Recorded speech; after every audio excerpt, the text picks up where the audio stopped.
How about now?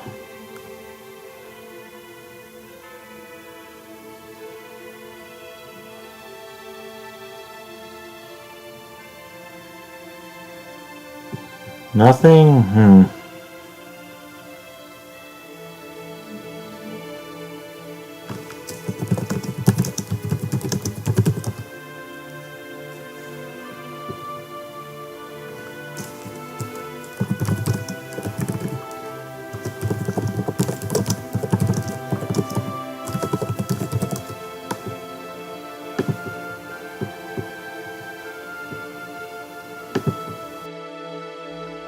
Okay, how about that?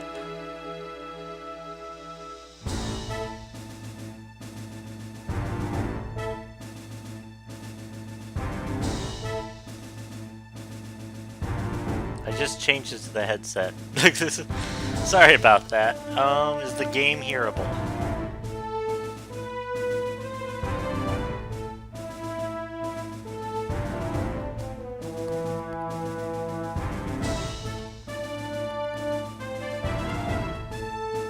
Okay.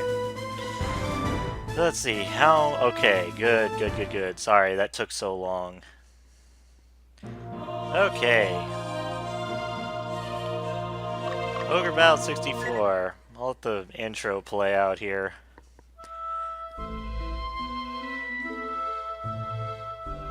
I got this by complete chance. I remember I rented it from, like, Blockbuster back when that was a thing. And I fell in love with it.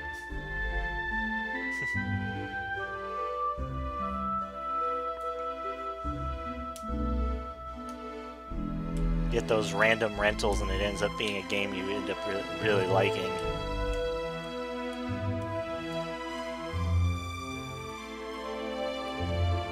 And this game likes its sepia tone. Anytime it's in sepia tone, it's for, oh, it's a flashback.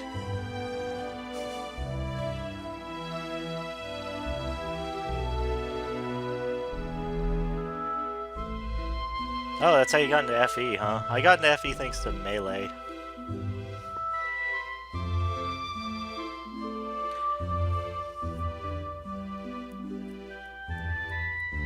And basically what's going on here is the main character's leaving. He doesn't like his father. He wants to go to a military academy, which we'll get into that in a couple minutes.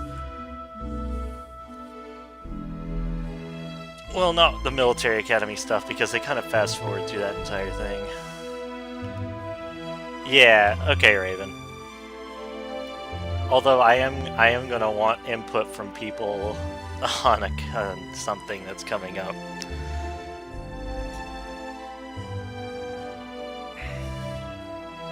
Maybe not the name, but there's a thing with Ogre Battle games where if you have to choose options at the beginning of the game, and it kinda affects your starting army. Yeah, Refa, just like Trails of Cold Steel.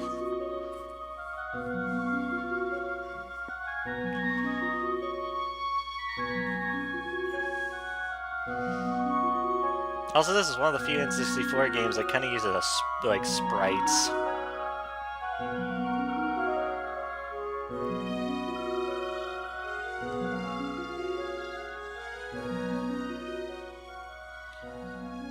I think we'll stick with the default Magnus. I usually change his name, but I'll keep it for this.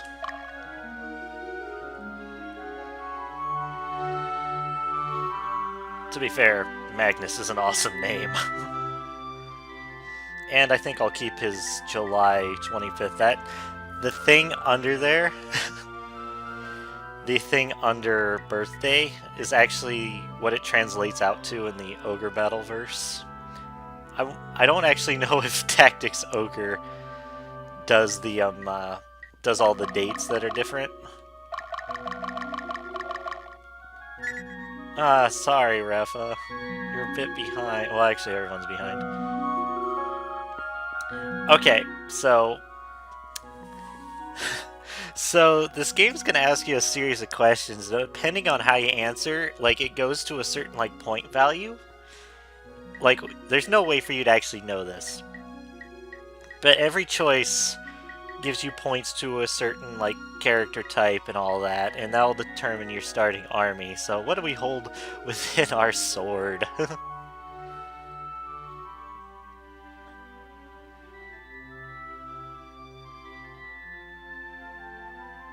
When it pops up for people.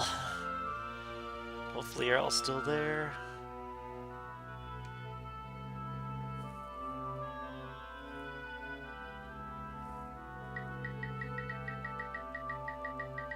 I don't know how far behind everything. Let's see, passion. We have a vote for passion. I'll wait a little bit for a couple other... Oh man. We're gonna get all the passion votes here. I actually don't remember what passion puts towards, but... I'm seeing 2 for passion. I'll wait for a couple more seconds and then we'll go. Passion. Alright. Okay, passion it is. How does one hold passion within their sword? That kinda... Okay, so, what shall we sever with thy sword? Hope, greed, order, silence, anarchy, or control? You can sound kind of evil doing this, it's kind of funny.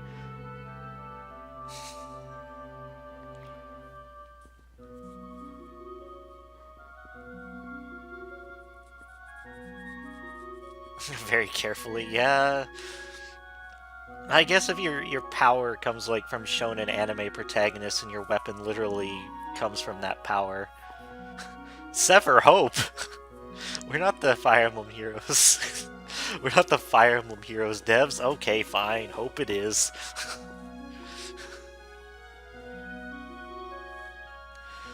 Despair forever. Okay, we're gonna sever hope. I know a couple people would like to sever hope from Final Fantasy 13, but yeah, let's talk about that a different time. What shall we beseech from the gods?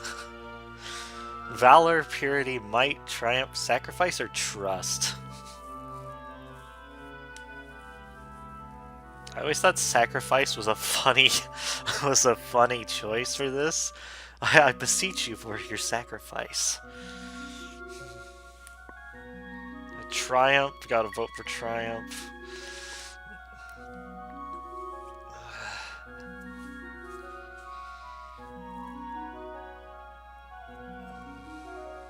Triumph.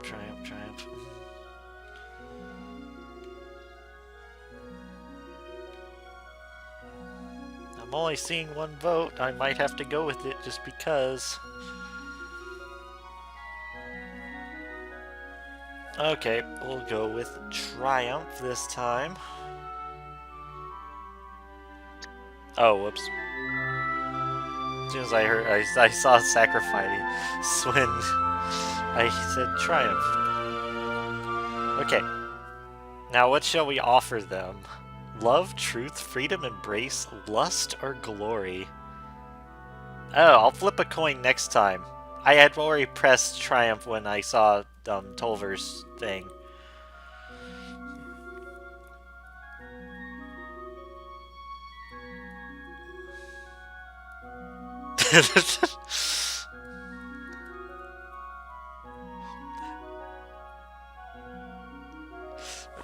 I'm seeing 2 freedoms.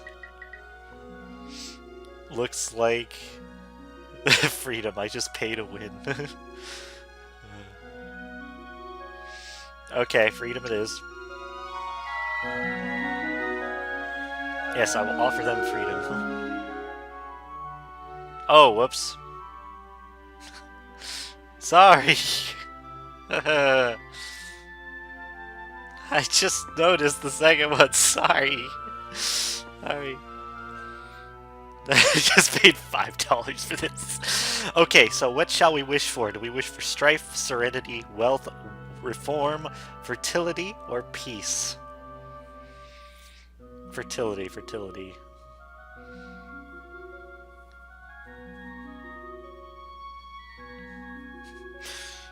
We wish for futility. Wait. Okay, so... Okay, that's 3. So, fertility. Hey, at least it's not my Fire Emblem Warrior stream where I accidentally promoted Takumi. Okay, what shall we rid? There's only like 2 or 3 questions left. What shall we rid? Changes, laws, ideal, honor, rule, or chaos?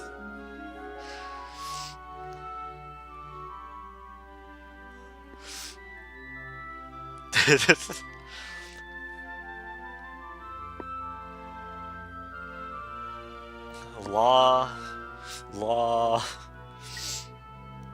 Magnus is the new law.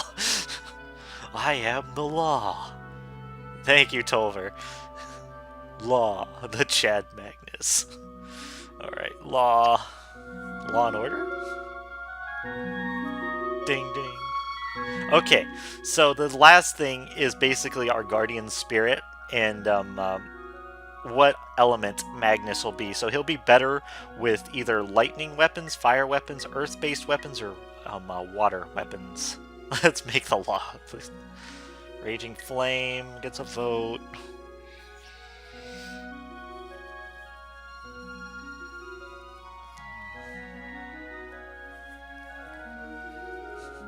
Spicy Hot PK Fire. Flame, so that's 2 for Flame. Refa and Eric can still pitch in.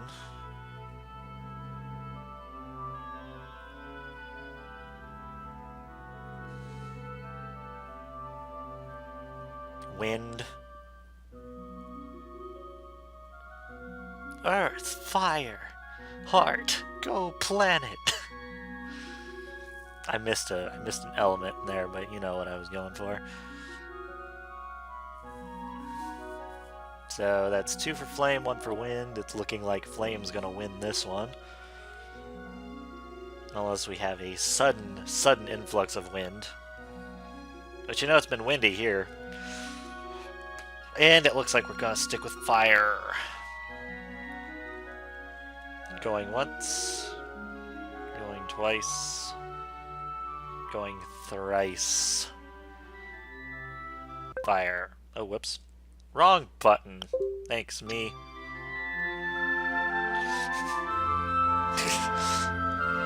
Okay, so depending on what gifts we get can indicate what we get. Ooh! Ooh, I like what we're getting. We got a Blessed Sword, which means we got a Knight. We got a Francisco, which means we got a Berserker. We got a Sylphe Staff, which means I think we got a... Ooh, we got a Witch!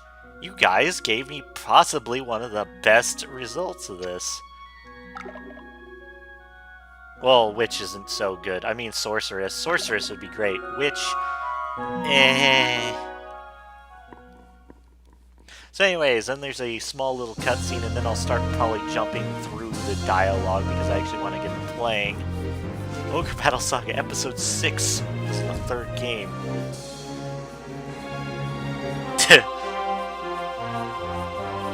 Well, if it was Deneb, I'd agree with you.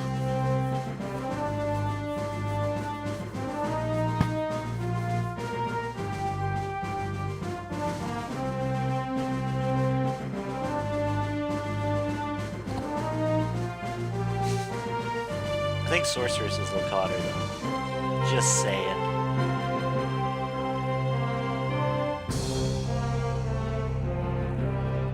Also, we ditched these green capes for some reason, even though they look really cool. Also, I have to say it's weird using my Wii U gamepad again. I'm so used to the Switch now. This thing feels really clunky in my hands.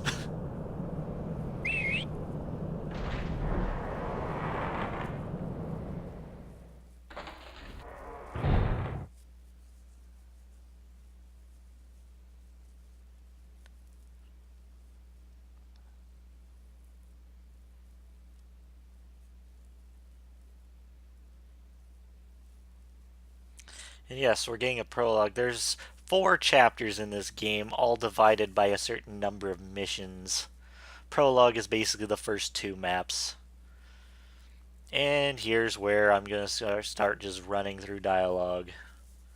Because there's a lot of it.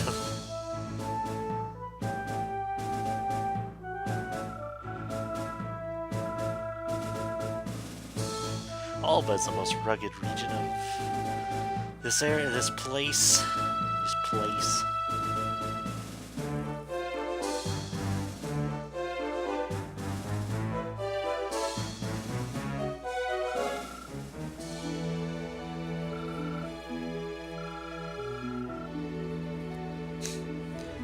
Yeah, basically we're kind of in the southern region of the land, which is very, very low income. None of the nobles are here for the most part and all that good stuff.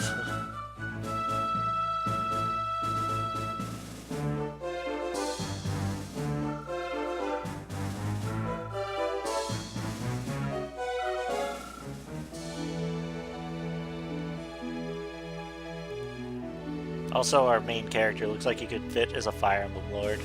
I always thought Magnus was the lost Fire Emblem Lord. Because, you know, the blue hair and everything.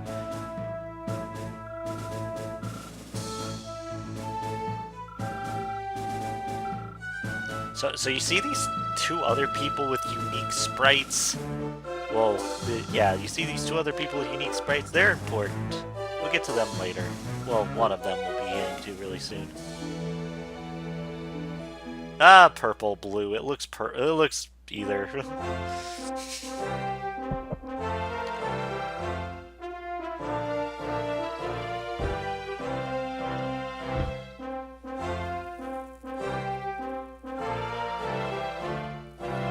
Also, Gallant is one of the most rad last names you possibly have. Although it still doesn't quite beat Star Ocean Force Edge Maverick.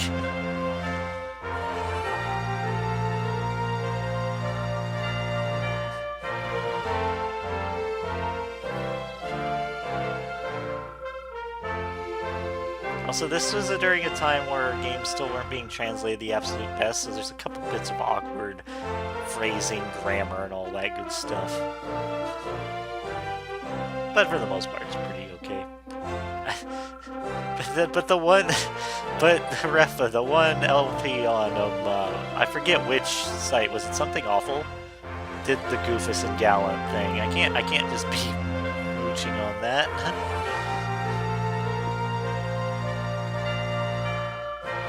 This guy are sick.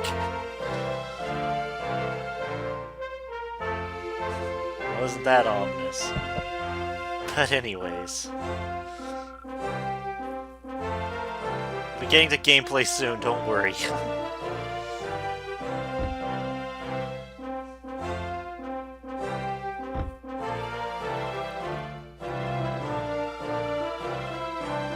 And here's Diomedes, or as, well, we'll see in a second.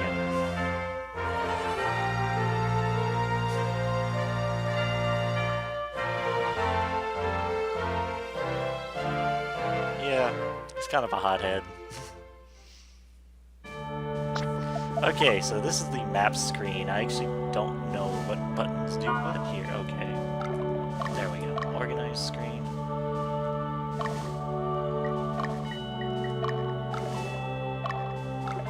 Now, Ogre Battle 64 is kind of a battalion-based game.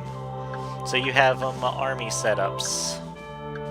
Oh man, our knight's name is Bean. Is he Mr. Bean, I wonder? Anyways, it's a battalion-based game. You don't want your leaders at the, middle. But, basically when DLC's... No!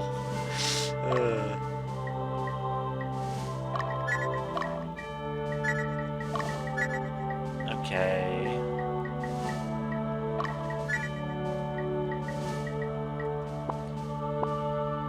Alright, so... Okay, I should probably show this off. So, every character, when it gets to it, being the greatest knight to live. Yes, so... Oops. coming to characters here, you can see every character has a different designation and a different row. This is probably a bad example of a character because all he does is slash right now. But you have different attacks and different power in different rows.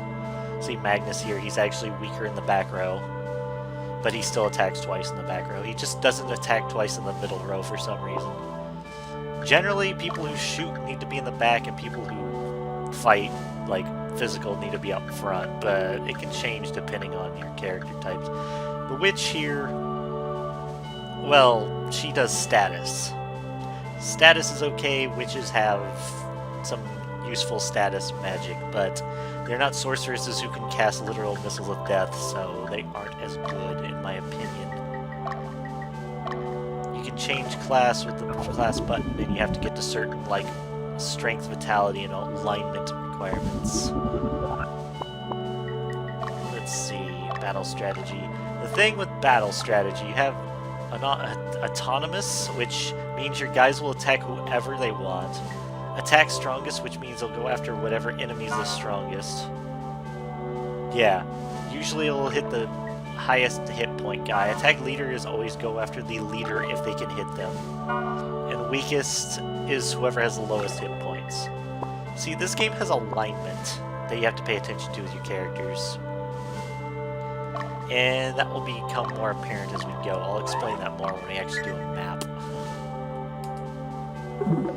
I'll probably change the characters' names after the first map, but I just wanted to show you guys some starting stuff.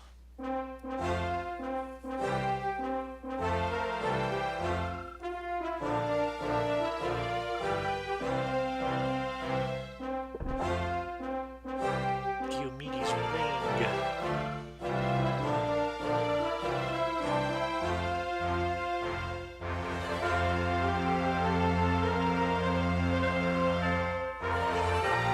Dioda.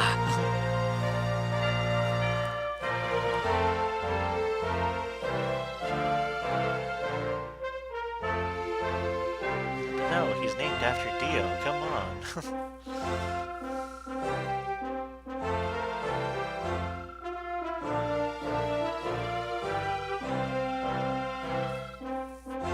Dio. Hey, we're even blue/purple haired. We're Jonathan, totally. I should have named my guy Jonathan.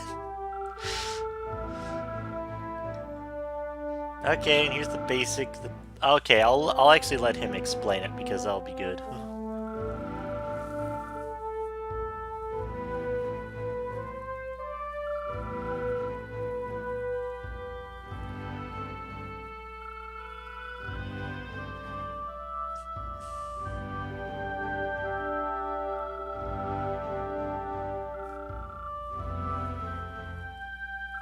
So basically the big squares are your headquarters. You lose if you lose your headquarters. Blue circles are usually your little towns, but you don't usually start with towns.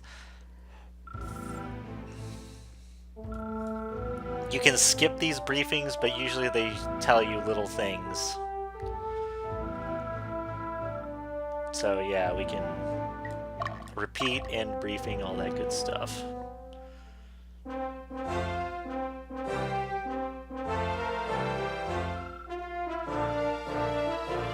We're ordered to be the commander.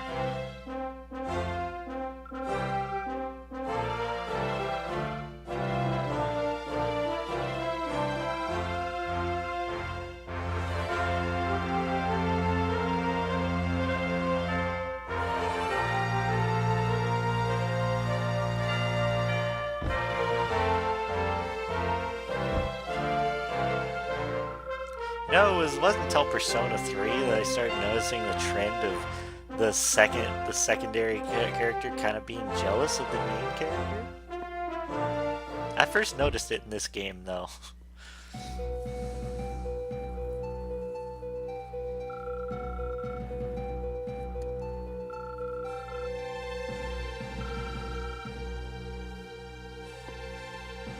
Okay, so we're up to our first choice, and choices in this game actually do matter.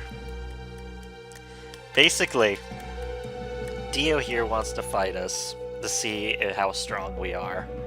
If we actually accept his offer and then do something later, he'll actually leave the group. But if we don't fight him, he's pretty much locked to stay with us. So, are we gonna do it, or are we gonna refuse his challenge?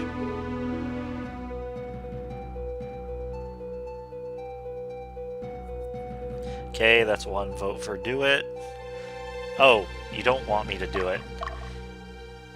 So yeah, if you don't do it, he pretty much stays with you, no matter what.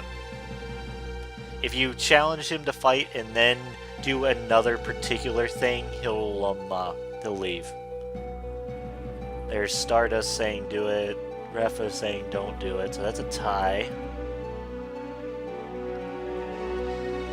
I'll get into what choices also affect in a little bit.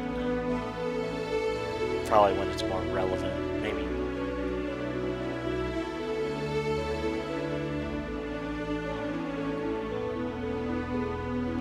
Do it, do it. Okay, that's 2 for do it. 1 for don't. Waiting to see if Eric chips in. I can see if Tolver checks in too.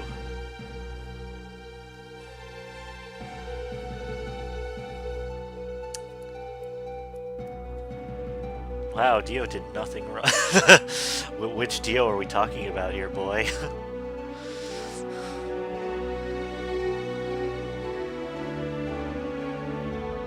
Don't do. Okay, so it's tied again, guys.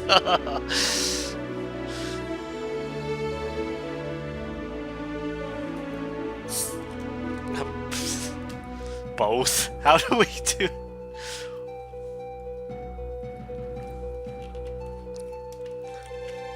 Well, there's 3 for do it. Okay, I guess we're doing it. Time to unsheath the sword. Alright, we're doing it. Alright, I guess this will be the only way you're satisfied.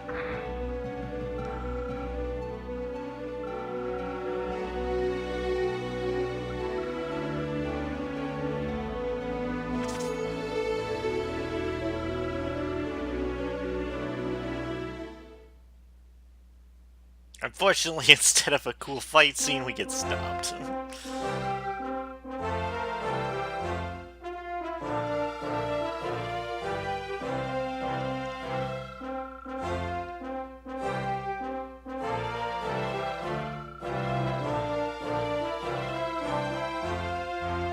Yes.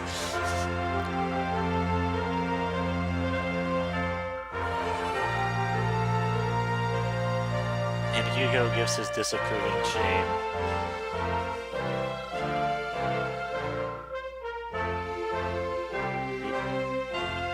I skipped one of Dio's lines. Oh well. I blame everyone who voted to it. Okay, so now we have Dio in his. He has a couple people in his squad too. So we have a couple more people to check actually now. Yeah. Okay, so we need to go to the organized screen again. See, now we have Dio's crew here. For some reason, Dio likes having himself in the back, and I don't know why, but... Also, we need to give people some troops. Exchange stuff, too.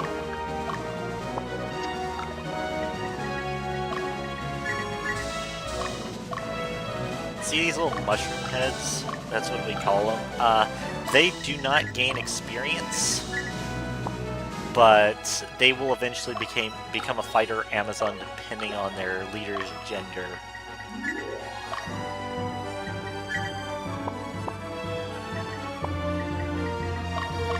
And I forgot to equip the blessed sword onto Magnus or Leo for now. I'm a Baldur man as well. And probably time that I start. Let's see, add character.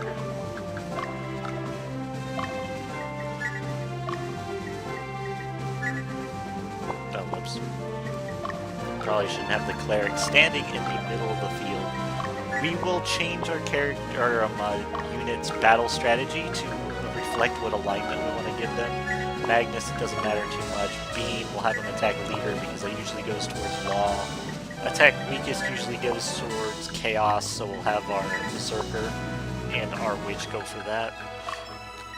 Attack leader for the cleric because she's a holy woman, and attack leader for Dio because he usually benefits from a lawful alignment. So let's actually get the ball rolling. I'll show you guys how this game actually works. You can deploy up to 10 units. We start with 6.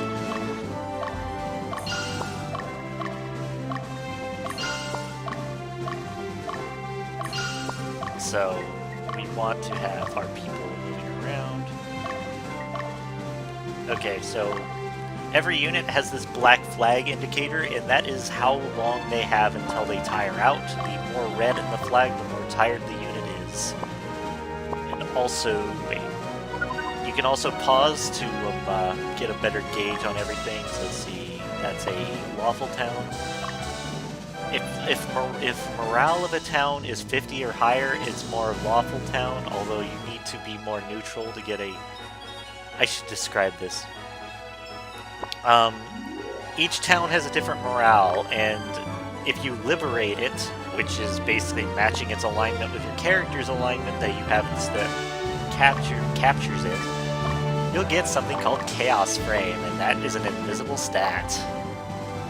Since being here is part lawful, you should go take this town.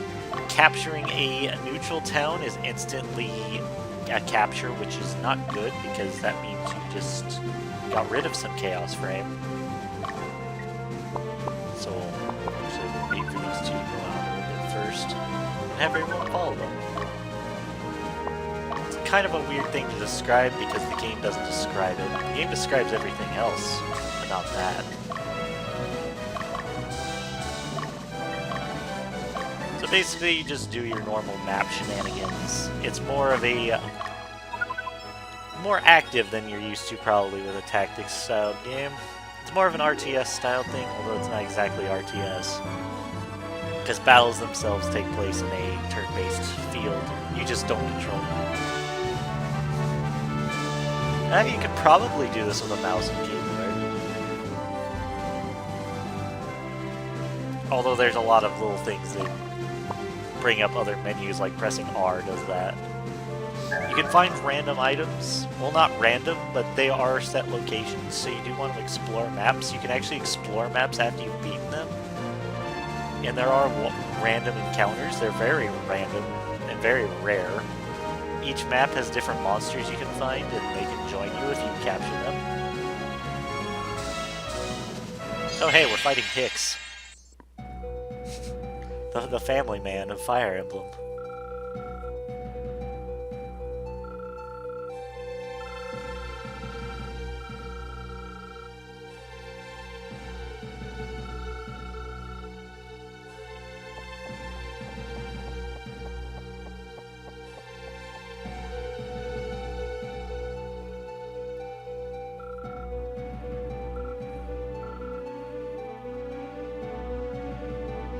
And this is how basic combat is in Ogre Battle, with the classic line of fight it out.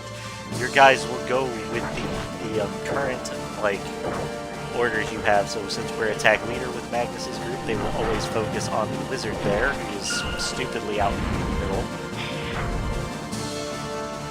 And he's already dead. The thing on the left is a hellhound, and they're kind of difficult to deal with. They attack 3 times, and they're very powerful. So they'll do a lot of damage. Any kills your unit gets will give them experience.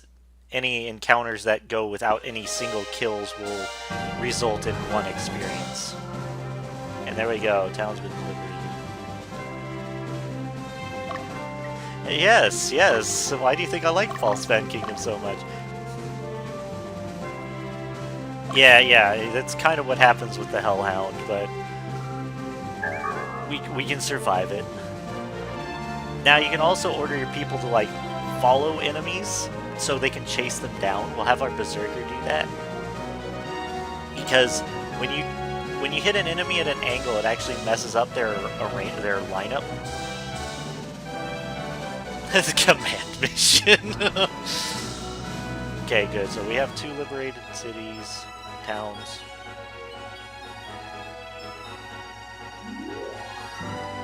We'll have Dio go to the other town. Wait, I think. I'm trying to remember if that's neutral. That's 38. What's Dio? That's me, not Dio. Oh, he's leaning. Wait, is he leaning off of chaotic? Anyways, we'll send Dio over there.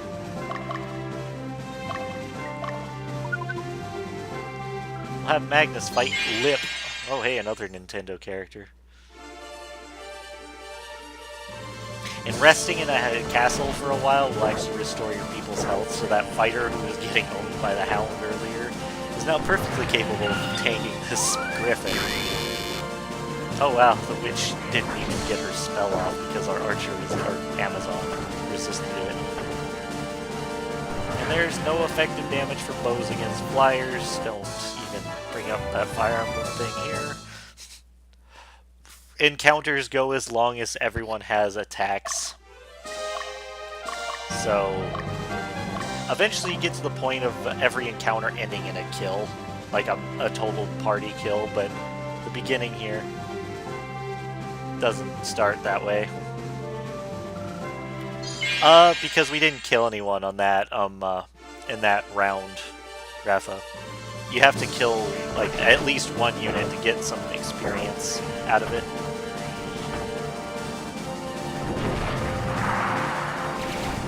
I could turn animations off, but I just wanted to show it off for this, at least this first map.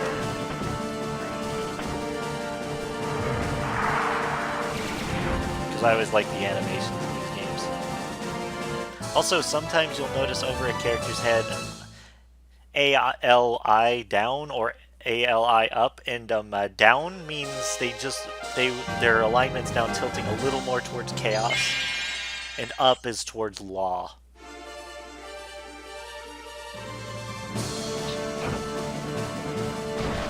And that, what you just saw with the zoom up and everything, was a critical hit.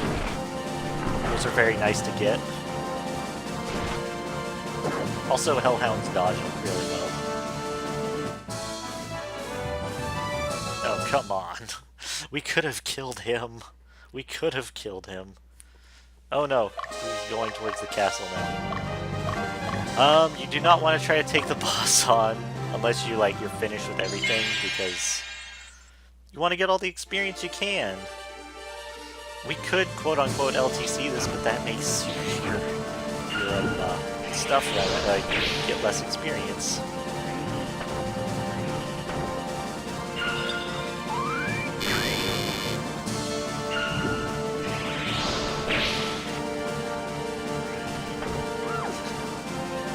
This is...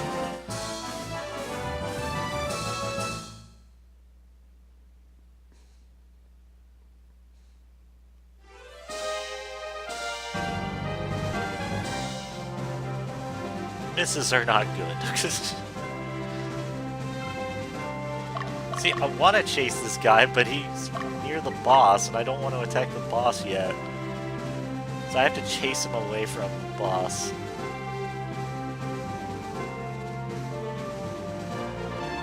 Also, certain units are good at traveling certain terrain, but we're mostly on the thing of we're all good on the plains, and that's about it. I'll have Magnus chase this guy now.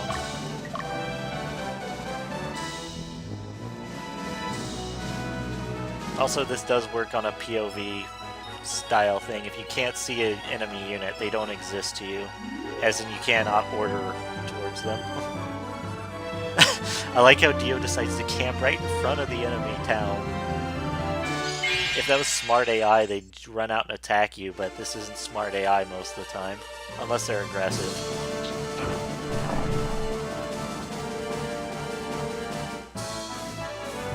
And the little clumps of soldiers, they can actually, combine their attacks together, and that's, their only, good, unique thing. Whereas I always called them mushroom heads.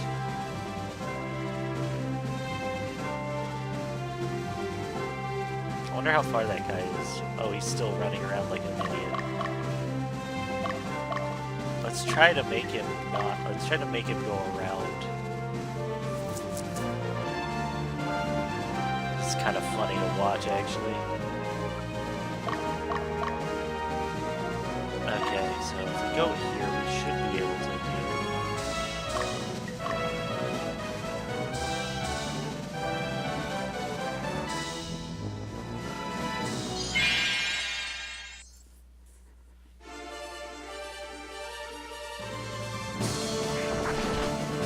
Okay, this guy's toast.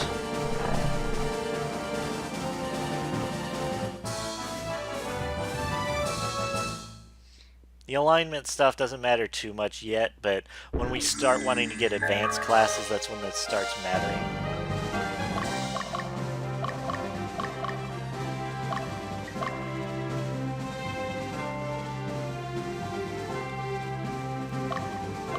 Yo, are you rested yet? There we go.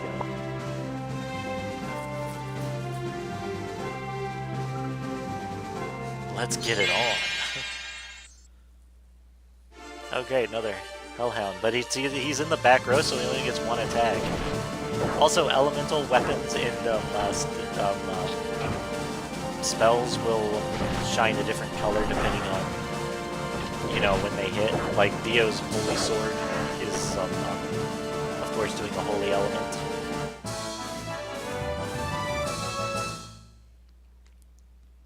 Also, he's good. He's really solid. Okay, good, liberated. Oh hey, we might be able to take this wizard out now.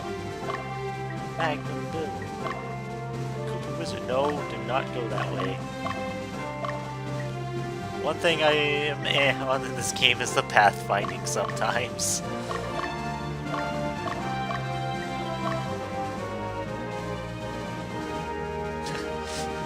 I created an alt account.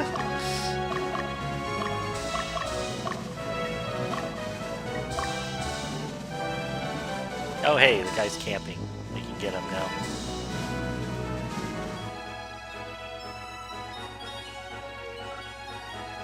We're ready to attack. Also, depending on your generics alignment, they'll have different like things they say when they encounter enemies. It's great.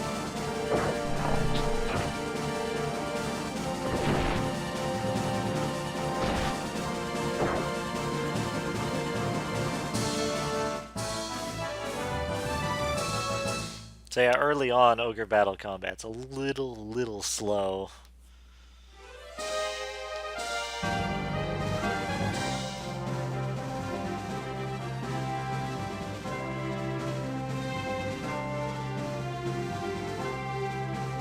This wizard's caught between a rock and a hard place.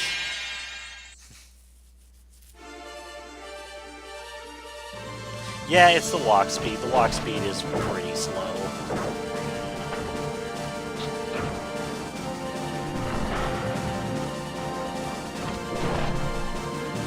Wow, Dio getting crits already.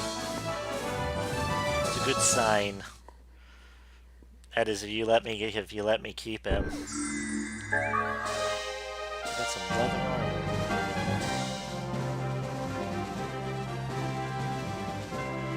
Yeah, Ref. I think I may have mentioned it when we played Sequoia. Yeah, when we played Sequoia. Like that reminded me of Ogre Battle. The battle scenes, anyways.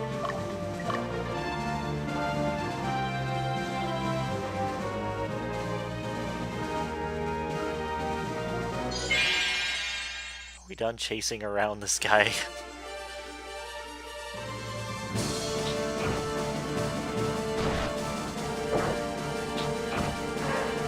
Yes, we're done finally. And these annoying little mushroom heads have to become a fighter, become an Amazon. It takes a while for them to do so, too. We got the equipment for a ninja. We got the Hechagon, and we got the Iron Claw. Although I do not recommend turning your people into, like, low-class ninjas, because ninjas...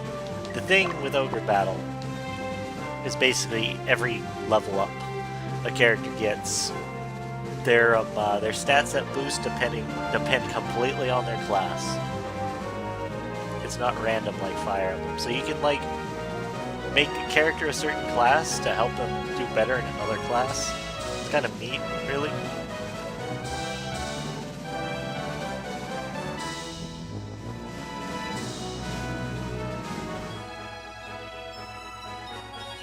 And we're just gonna have Magnus rest so he can take on the boss, because I usually always have Magnus take on the boss.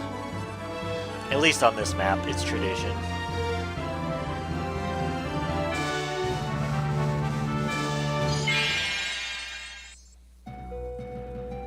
And the boss isn't very well guarded.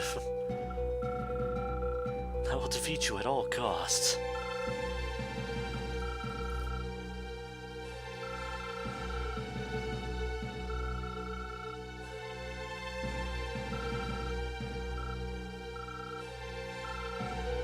We do this for freedom. Okay, yeah, and the guy is in the back row in the complete middle. Sounds like a good first boss, right? Let's end this.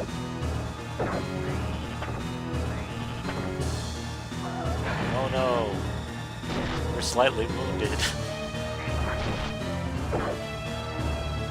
Get map over.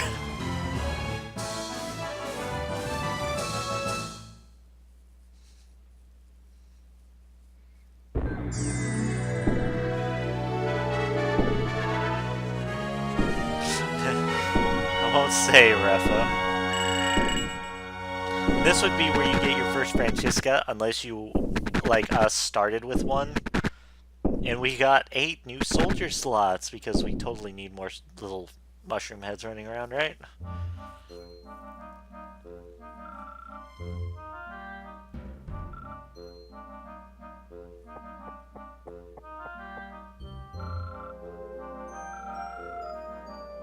Oh no, not the prince.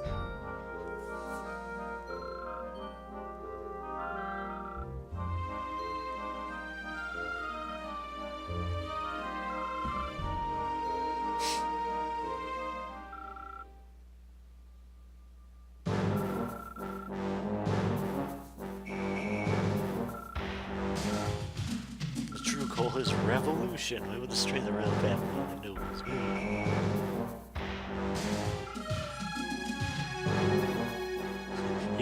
He isn't the most stable.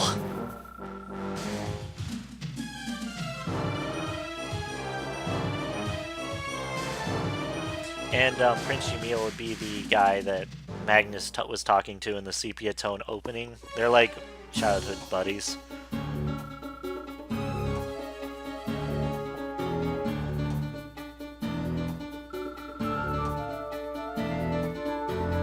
Also, I love how much these characters emote with their hands, because the faces don't change that much.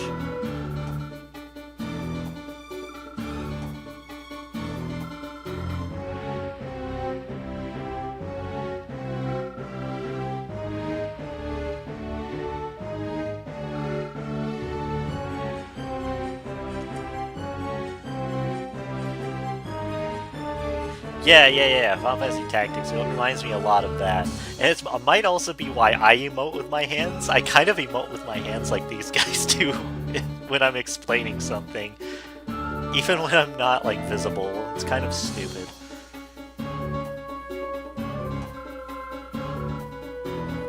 The troops training nearby are also heading this way. That's why we won't see them.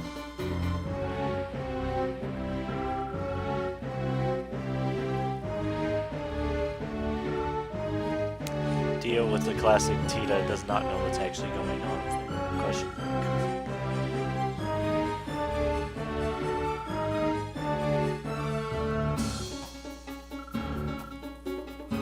Stay a while and listen.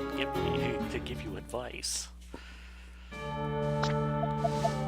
Okay, so now since we've beaten this map, we can actually go into the area and investigate it, which means you can like talk to the townsfolk. You can try to find monsters. You can just search the area without any... Yes, thank you, Ref. And that's like a classic thing where you can just go around, find monsters, and stuff. And every area has different monsters and beasts you can find. But we will save that for later. We'll go to the next area first. Scene 2, Sparks. Oh no, not a magic card that does 200 damage. Let's start. Refer to the map. I'm going to completely ignore you, Hugo, because I know what we're doing. Actually, I'll show the map for... See, this is more a typical map for us because we have no starting bases besides our main base. That's usually how you start.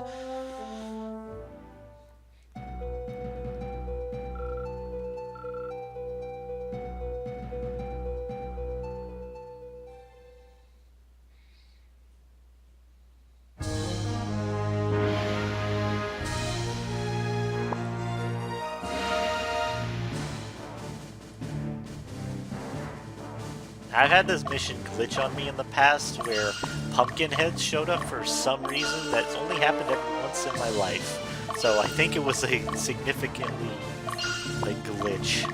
Also, I forgot to do something. I need to actually send Dio back into the base so he can get an item. Because you can actually hold items. Wait, need to have units carry items. Because you get items to heal stuff. We need the NS8 Cross. This will make it so the little dude in the back will turn into an Amazon instead of a fighter, because it makes the gender, the soldiers, become the opposite of their leader instead of the same. So we'll send Magnus there. We need to get our people out. And check. Okay, Dio can go there. And the reason I'm not really going to be using the cleric leader is because I plan on breaking her unit down into someone else's group later when we get more people. So she's probably just going to be the hold the base person until that happens. Because clerics are handy, don't get me wrong. I just don't like them as unit leaders. Oops.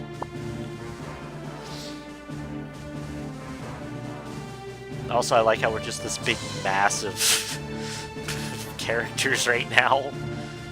Also, checking nooks and crannies of maps usually benefits you getting items and all that. A marmalade? What kind of name is that?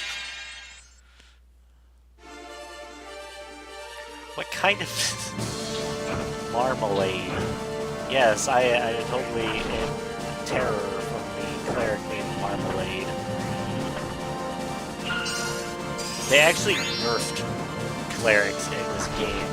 That's because in the SNES Ogre Battle, if clerics so much as saw a zombie, they just nuke the entire enemy team, and any zombies would just instantly die.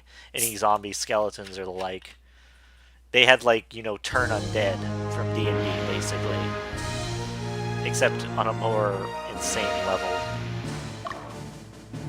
Oop.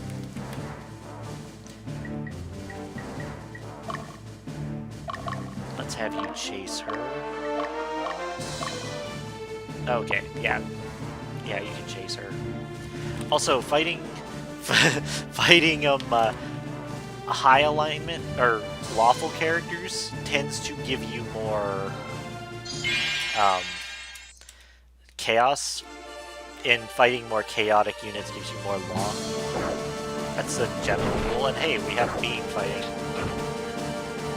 Okay, it's after this map that I'll probably start changing the leader names. Oh wow, Bean is great!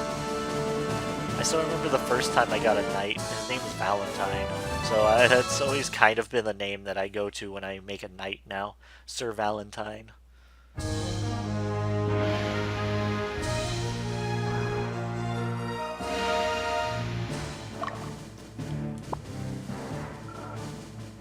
Who's in this? Oh, that's that guy. I was like, who is this guy? Okay, you were going for the cleric, and then you just kind of turned all the way over there.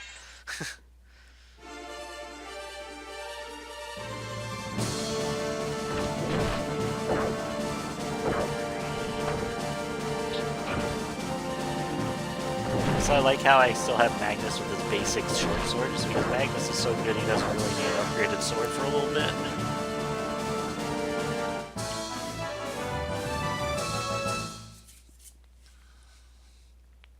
Enemies who have leaders will always try to attack you, or they will tactically retreat. Enemies who do not have a leader tend to run away from you like little babies.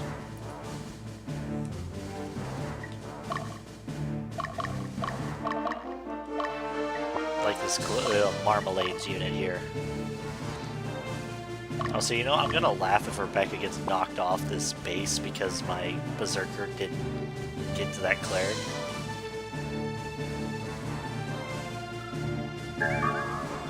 Got hard leather, which I think is an archer item, or armor weapon. Oh yeah, I forgot that cleric kind of just goes wherever. Oh hey, a leader that's actually covered up by a unit. Minor smartness.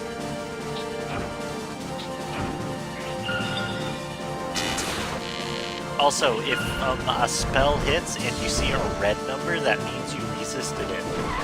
It's kind of a half block.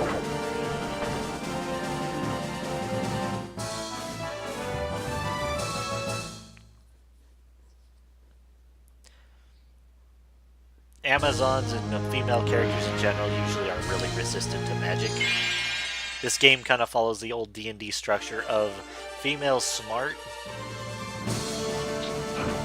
and, you know, just resist magic and all that good stuff.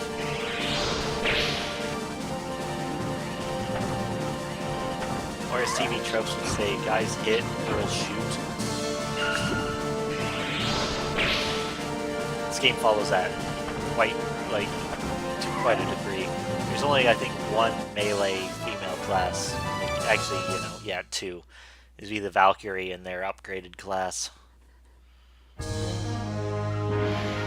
Since we got them stuck against basically a wall, we're just gonna constantly take them out.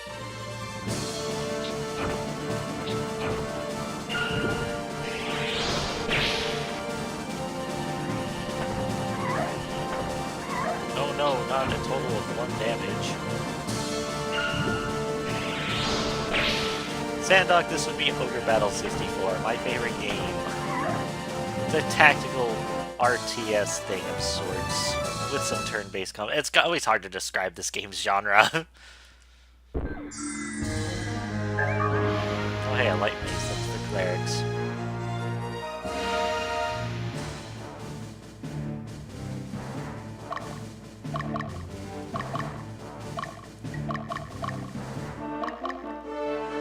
Oh, I should also talk about the indicators on towns.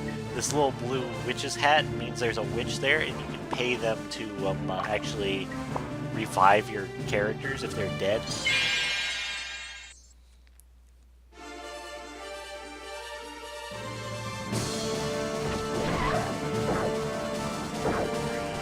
Is it?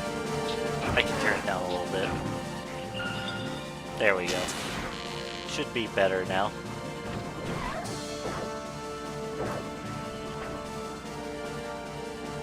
No one else is telling me it was overpowering me.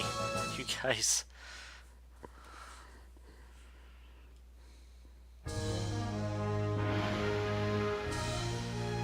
Okay, good, another liberation.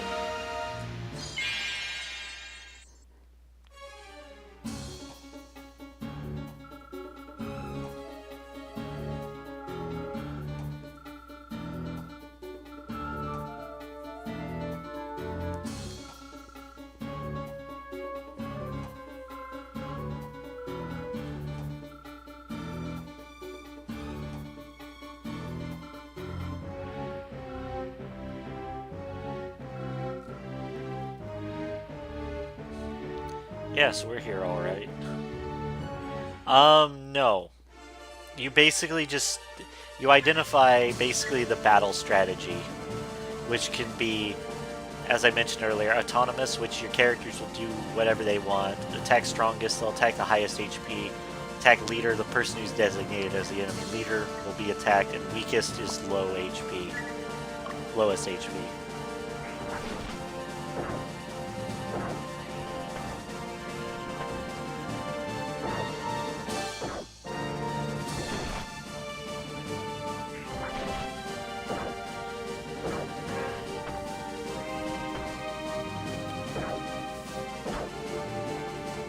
occasionally your characters can hit guards and stuff like that, so that's always good.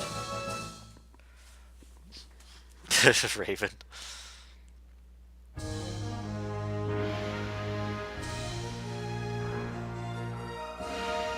Alright, and this town actually has a unique cutscene, especially if Magnus is the one who does it. So here's the prince and his escort.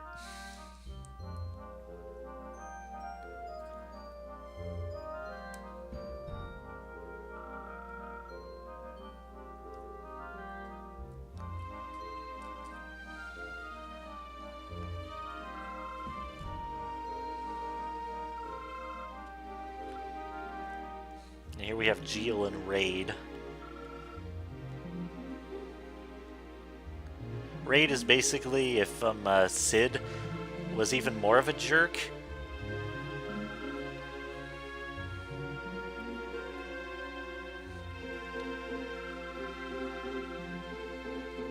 Yeah, I'd actually say, yeah, the Ogre Battle 64 kind of feels more like a PC game than a console game.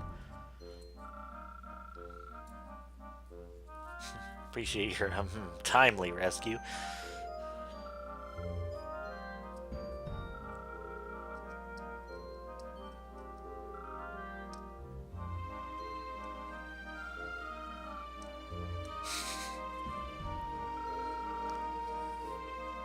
See, as I said, he's Sid. Even more if he was a jerk.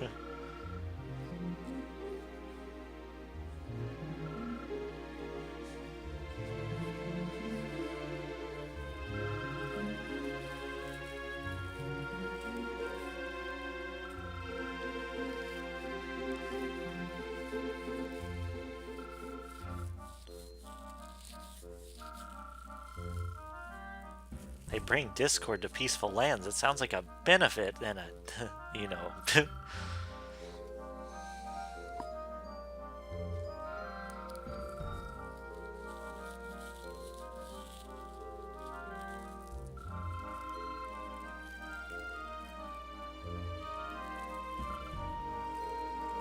Dot dot dot. Now go and kill them.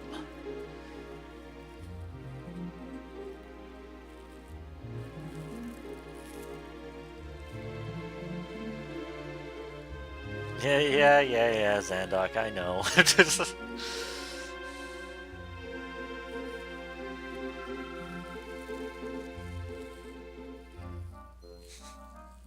Raven, shut up.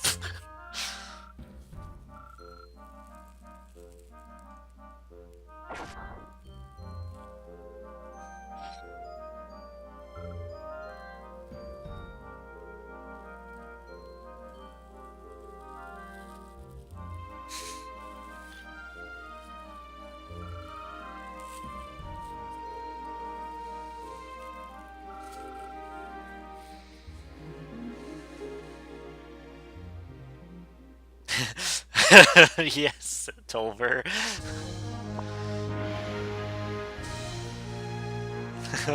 I didn't even think about that.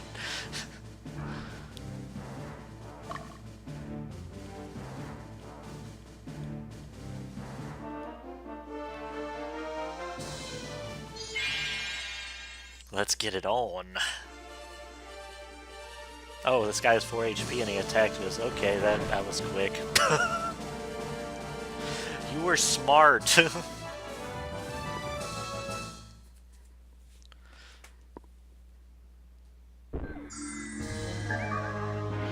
Rosary, yeah, that's for clerics.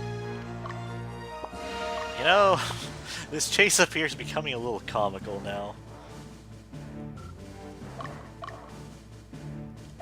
Okay, Linda, you can go over here. Magnus will meet up with you here.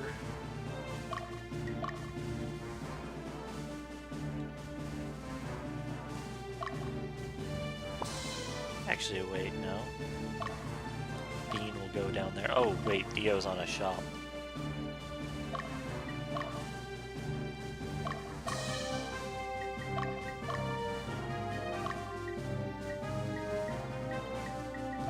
Get some heal packs.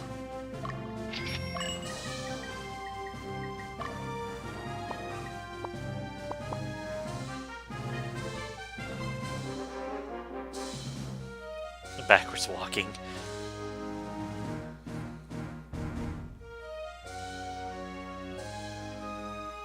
Now, I love how the enemy's confused right now. This person just doesn't know what to do.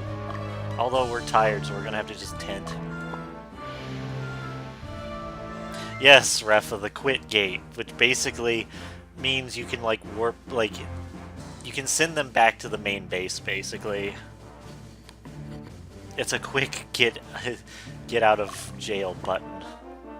Oh no, Magnus's unit's tired. This might actually affect their combat ability. Just slightly.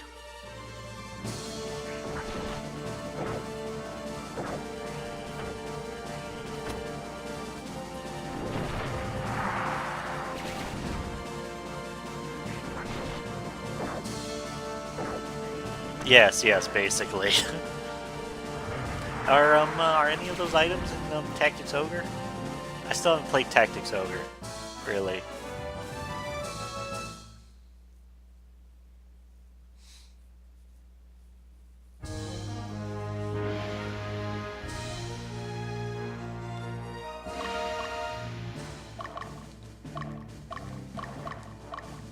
Tactics Ogre is more like FFT, so...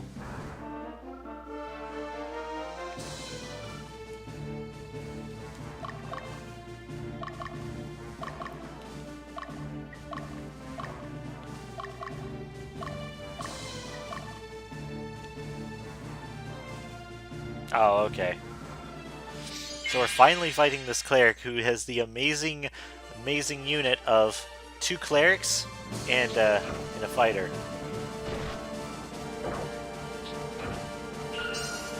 This might take a while to kill them, to be perfectly honest. Because they're going to keep healing.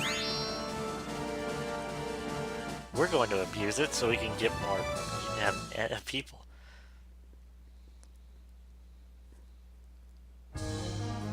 Oh, that was funny. We just knocked him into our other units.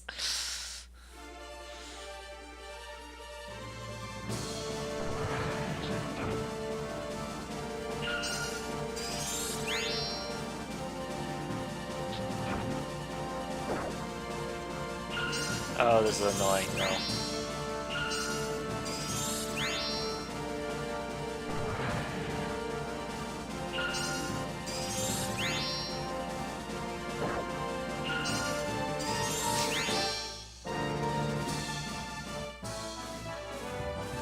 I hate multiple healer enemies.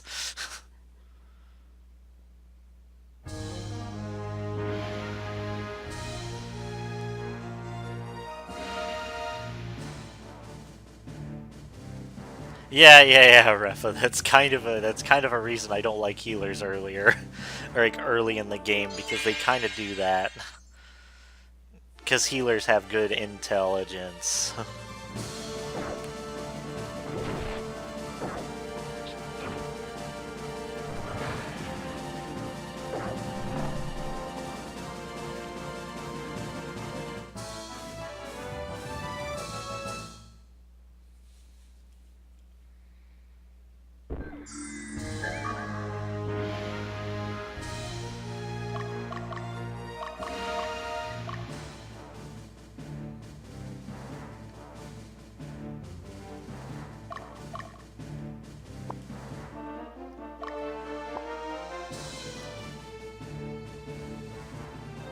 The cleric doesn't know what she's doing.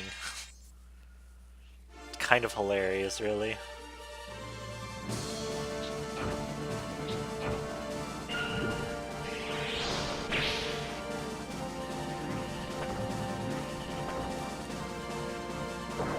No, don't hit my mushroom heads. What did they ever do to you?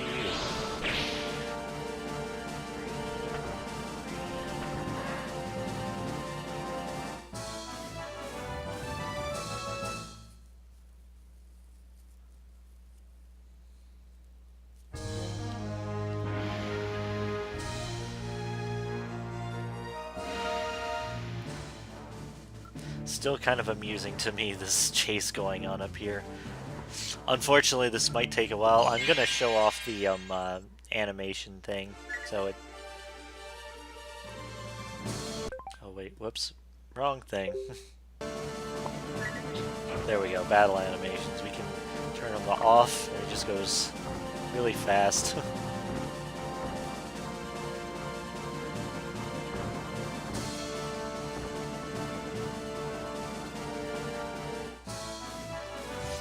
Although they're still healing more than we're doing.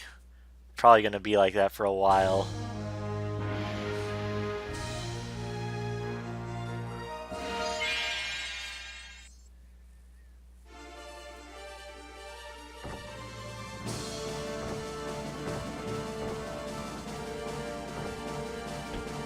Guard? Oh, come on.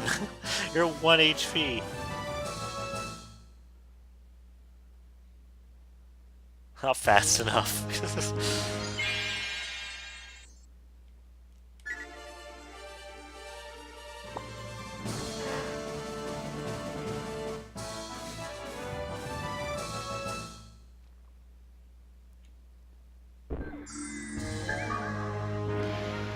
Yay, more leather. Always good to have more leather.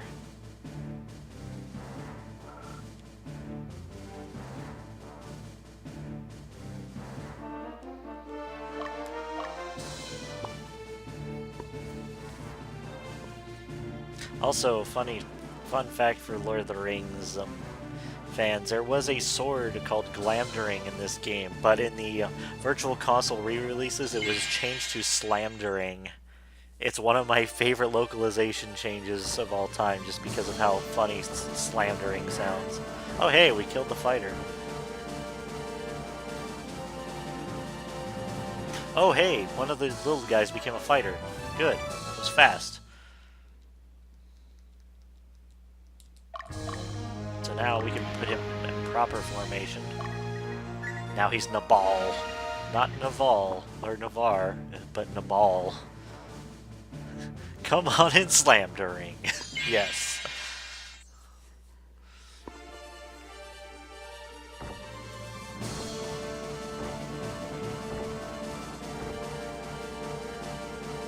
Yes, all the little guys merge to become a real boy, a real girl.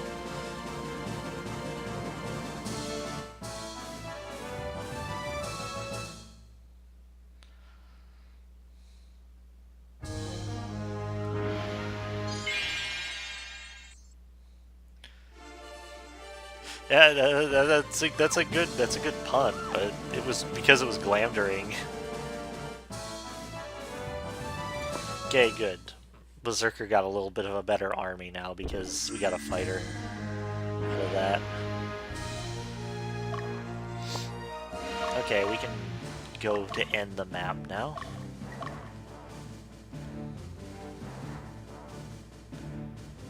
I forget if you take this town if there's an ambush. I want to say there is, but I don't mind because Dio needs more fighting anyways.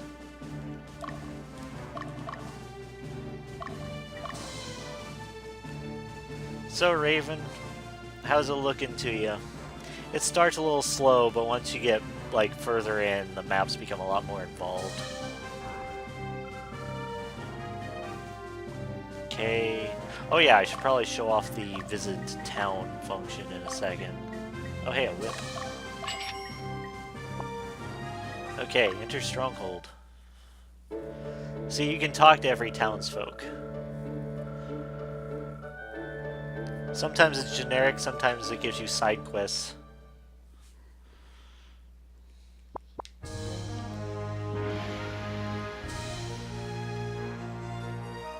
Yeah, that's the main thing. That's a complaint even I have.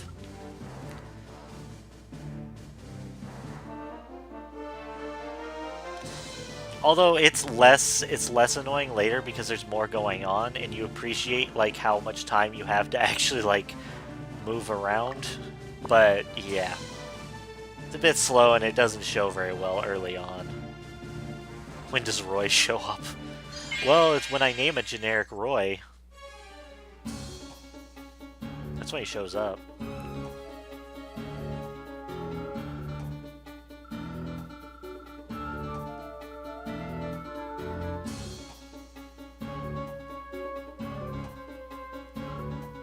Feel our pain, our sorrow, or wrath. Shining finger. Wait. Oh, wait, whoops. I'll turn animations back on for this. Wow, are we actually gonna get him in one round?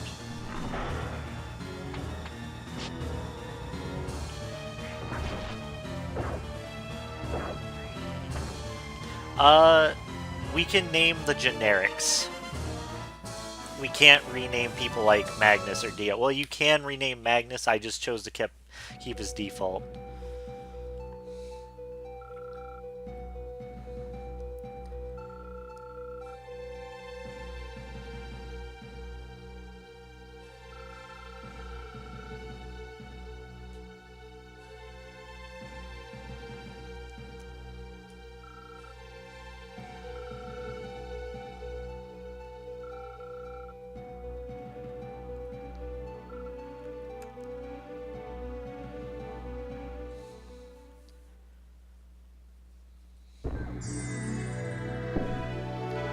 Yay, fireworks!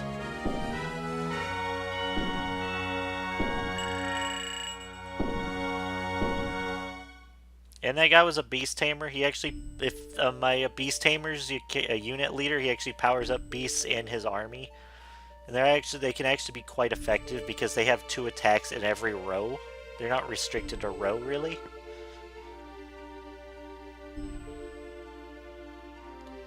Oh man, Ref, I need to do that.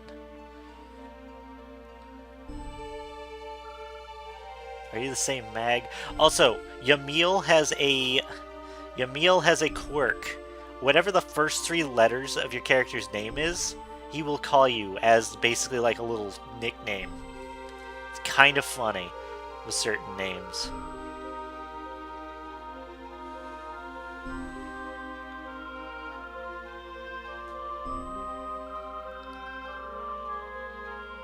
I believe it'd be beneficial to the kingdom.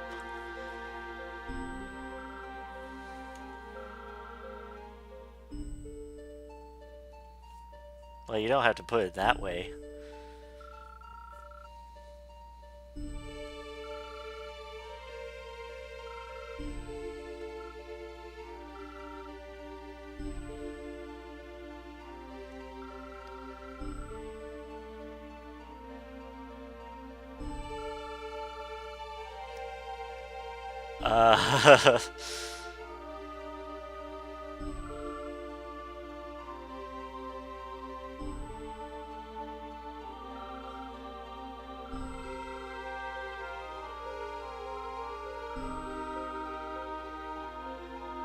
Ooh, called out.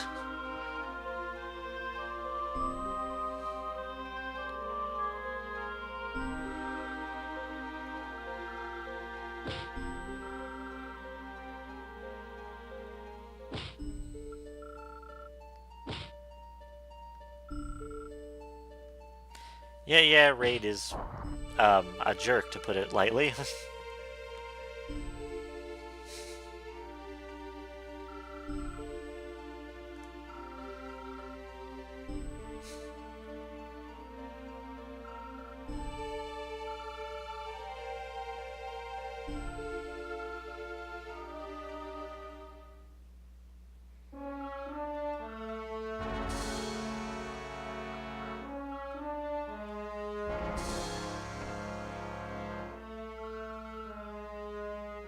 That is remarkably casual, and this is one of the reasons I love how much I love Magnus so much. He's just like, yeah, I believe Prince Emil wants you to stop.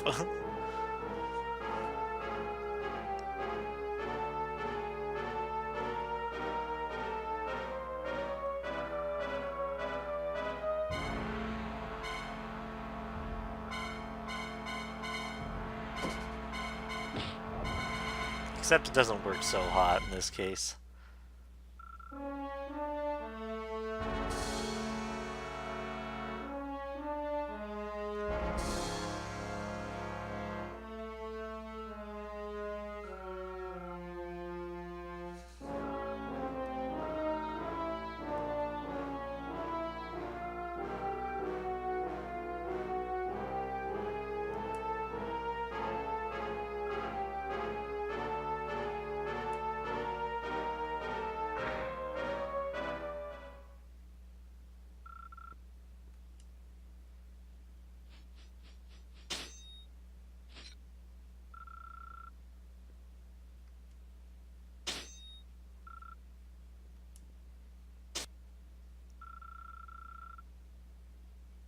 And this is where all the Ogre Battle SNES cameos come in.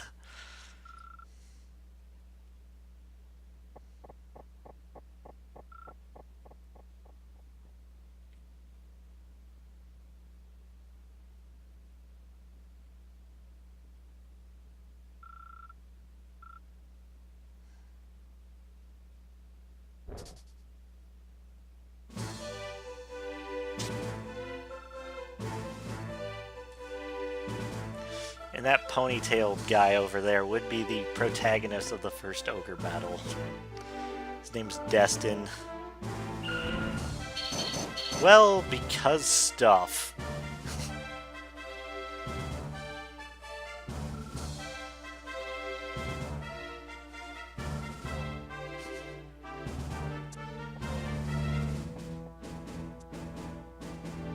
Yes, destined.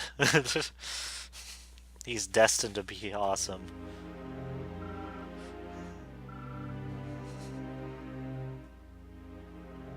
Yes, Refa.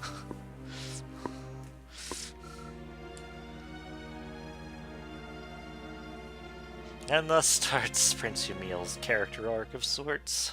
That's not a JRPG hero name. Okay, and that was... The first two maps are the prologue, and then we get into Chapter 1 proper.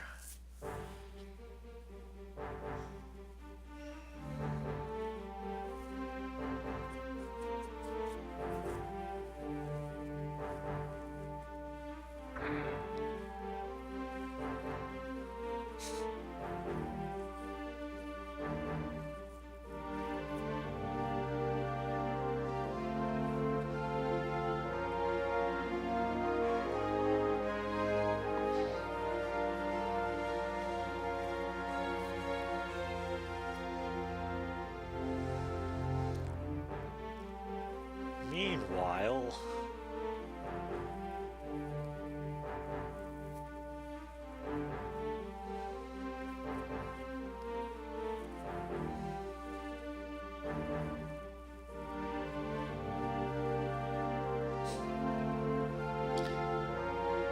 Oh, hi, it's a shamrock.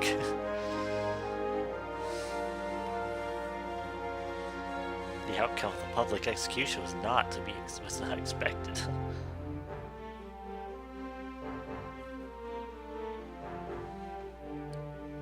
Yes, a lot of the beginning of this story has a lot to do with middle, high, and low class.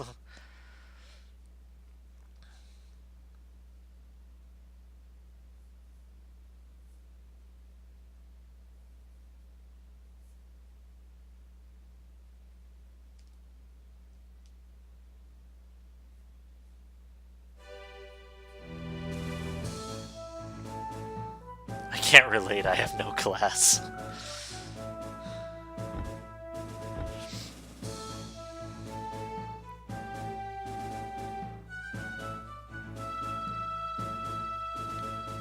Yeah, yes, Zandok.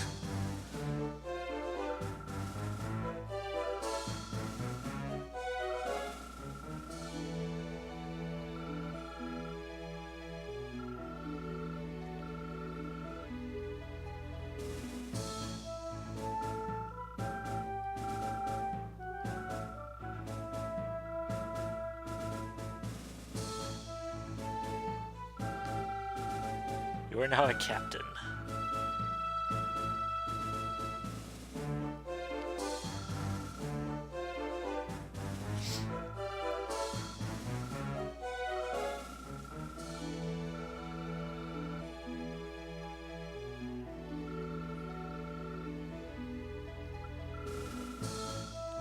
Just keep quiet and follow my orders.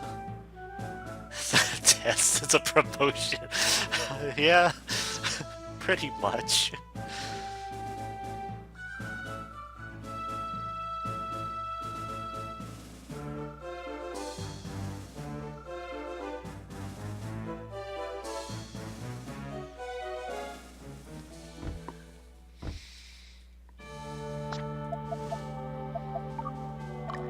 Okay, and now we can do stuff again.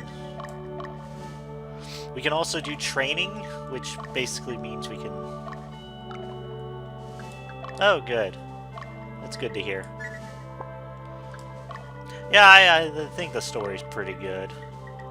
Although it goes into some weird territory later. I think the... Wait, I forget. Did we level up? We only leveled up once. Yeah. Yeah, I love the music of this game, too. I can show you guys training really quick. We can have Lowell do a training. It costs a certain amount of money, and both parties fight until they drop. Kinda. Because it kind of gets into a little bit more mystical stuff, like the actual Ogre Battle, but it mostly retains its whole medieval class warfare. A little, but they build up to it, at least, here. Oh, you'll see what I mean when we get further along. Because the roots of the Switch are kind of apparent even early on. I could name one Shrek if we got one.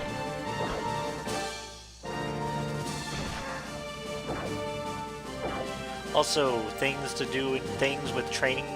You cannot have characters change, like, at the end of a fight. Like, you can't have dragons mature, you can't have little guys become soldiers, or you can have little guys become fighters or Amazons. Training is generally really good if your people are, like, falling behind. The Switch, yeah. Yeah, this is an N64 game. Also, speaking of which, I'm going to, I think, disband... No, not yet. I won't disband them yet. I need to give out items, though.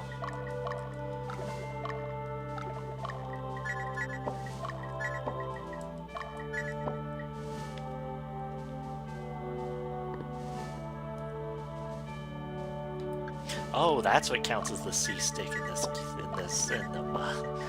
okay.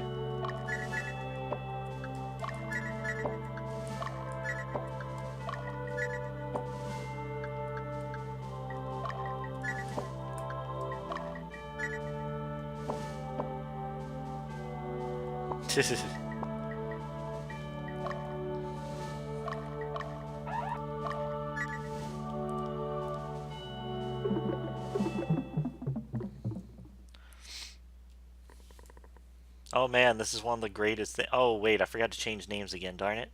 I'll do it at the beginning of this battle.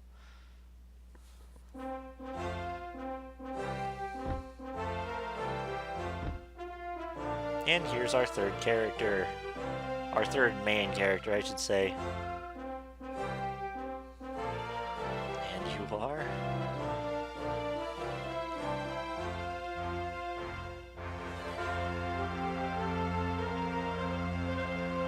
My name is Leia. Leia Organa. Wait. Syllables.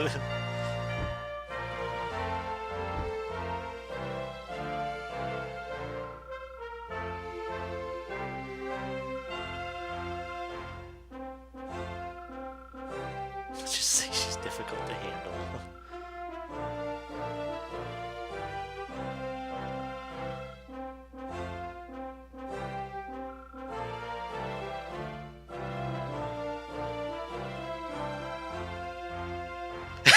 Rafa.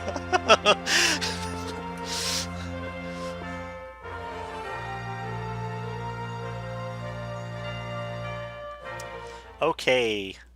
Now we can name ourselves. I actually forget the character limit, but... no, I'm the cute one. So, what are we going to call ourselves? The generic name is incredibly generic, by the way.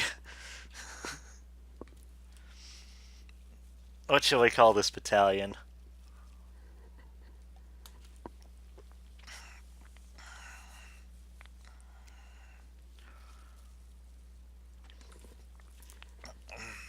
Okay, let's see if that fits.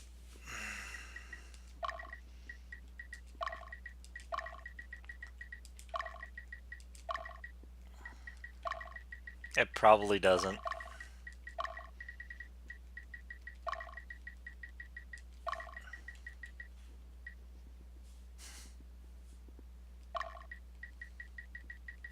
Oh, no, we can't fit it.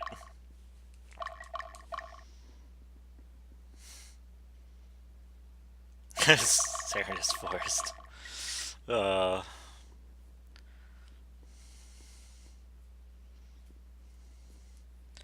so it has a 12 Stardust Crew. A token. Hmm. Hard code 10. Hmm. The Stardust Crew.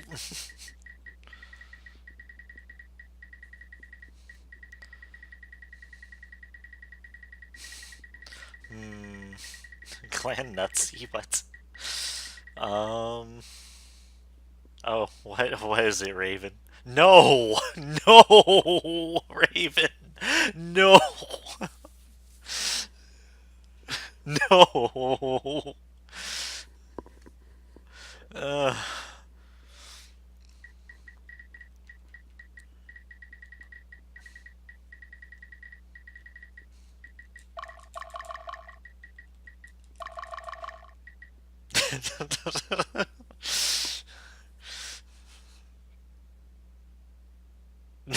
no, Raven, oh, Raven. Wait, no. I just remembered one of our other memes.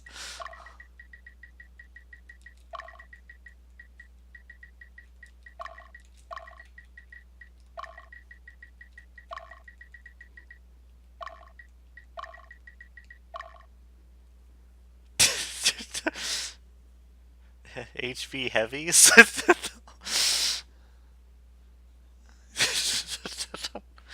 Oh, hard-boiled heavies. Debated without the space.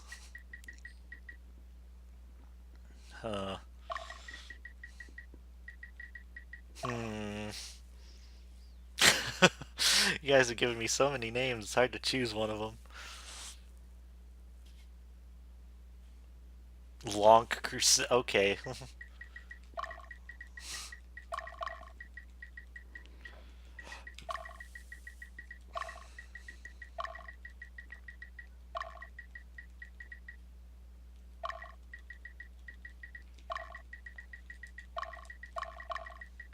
Oh, almost.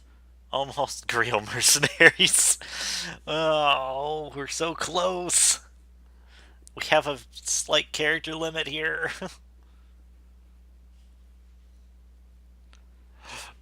No.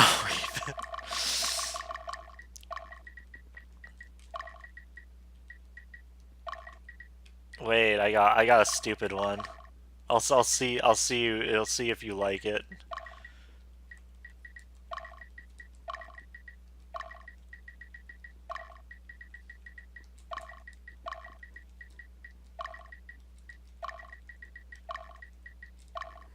Whoops, I messed that up.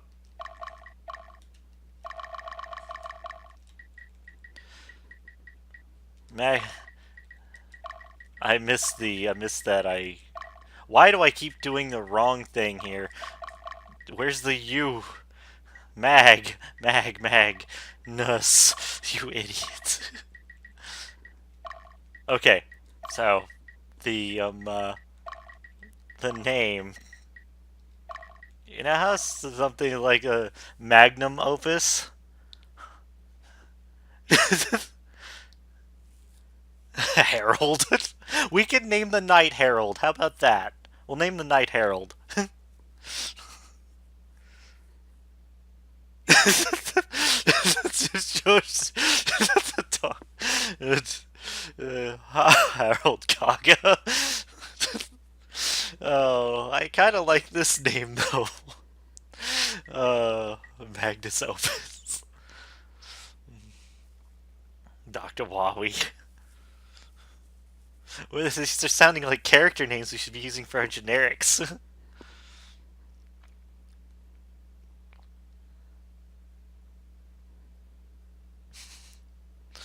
um.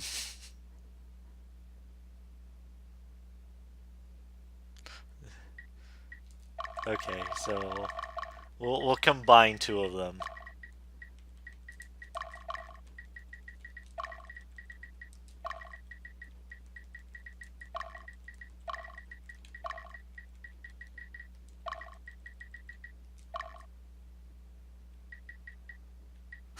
We'll combine we'll combine the Lonk Crusaders with the Grail Mercenaries. The Lonk Mercs.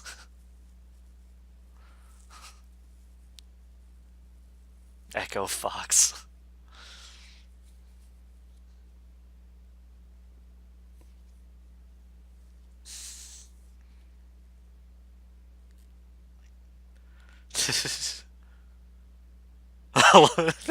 I'll kill Grail and rename his company.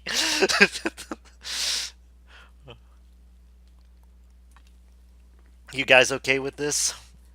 Or are we gonna be here for another hour?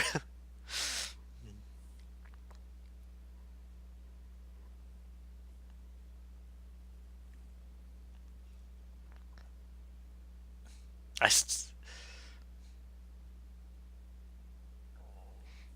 Yes, we'll do it. We'll do it. We'll do that, Rafa. Okay, we'll go with Lonk Mercs.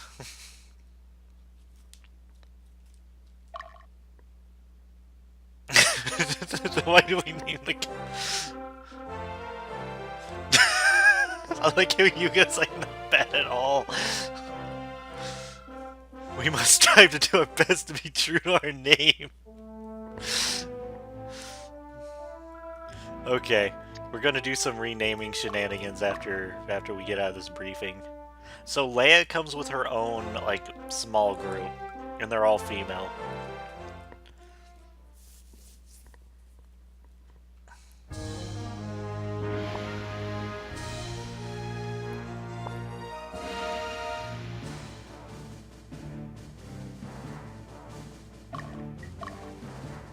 Okay, so Leia's band is over here. Now, Valkyries. Valkyries do lightning in the back, but physical up front.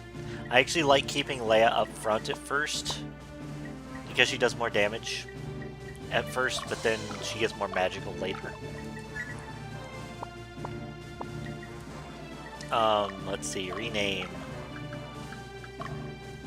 So you said Dio's people we need to rename to stand users.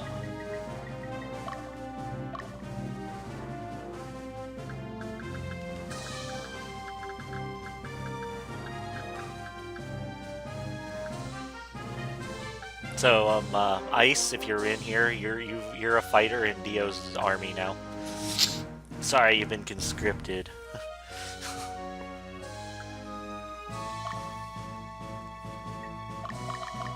And Princess after you.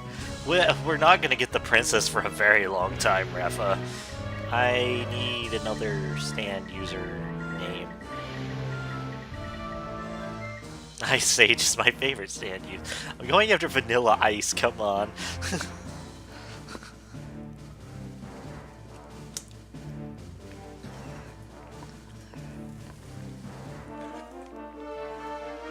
Okay, Kakyoin. Let's go.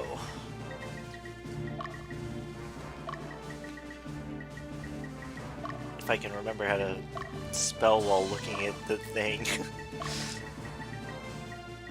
I almost put a V.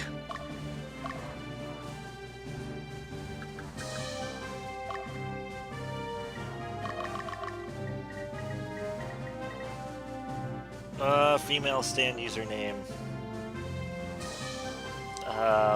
What was her name with the magnets again?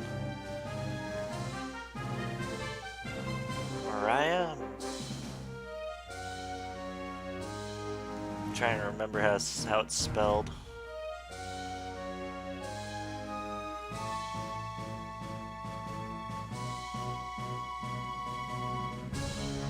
Okay. That fight was funny. Poor Joseph.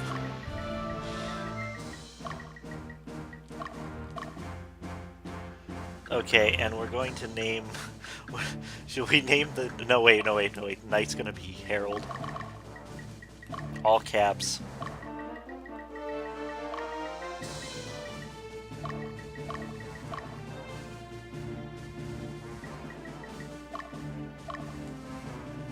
Ordering pizza at 11:40.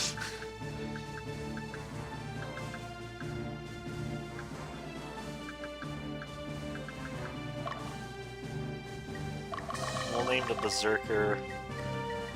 Boop. Raven.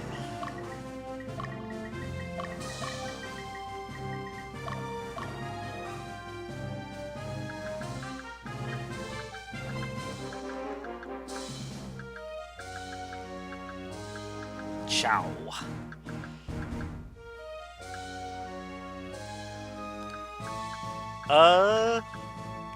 The mercenary, like berserker's close enough to the mercenary.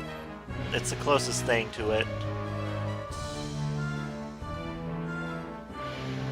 Oh, yikes, Sandok, that's horrible.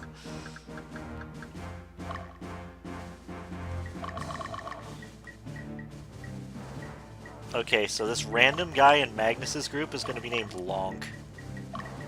So the entire army is named after this guy. This guy right here.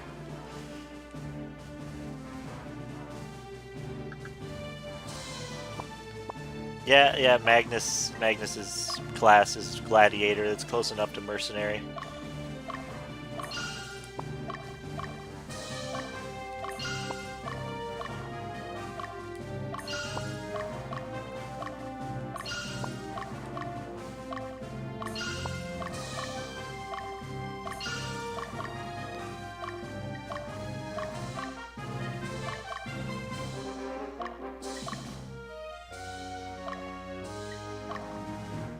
He got mad at me for driving.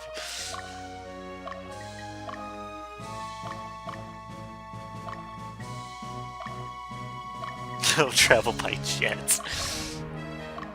Yeah, travel like Jet the Hog.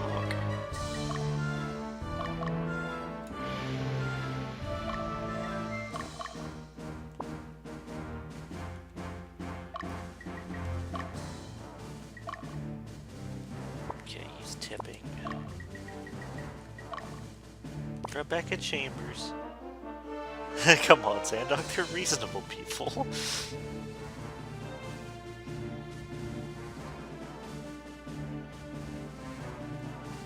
Oh, this girl with the skull on her head is a dragon tamer. If they're the leader of a unit, any dragons in their army are boosted up. I actually really like dragon tamers. Dragons are really cool. We didn't start with a dragon tamer or any dragons, so this is going to be a little rough if we want to start that kind of unit.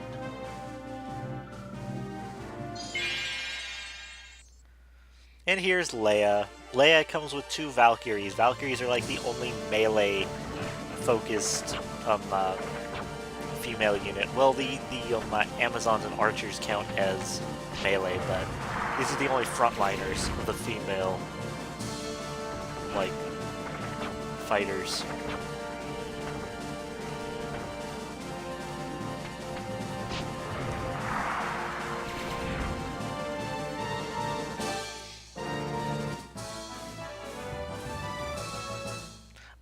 I wouldn't exactly, like, dragons, when they finally get to their final state, I'd say are really strong, but it takes them a little bit to get there.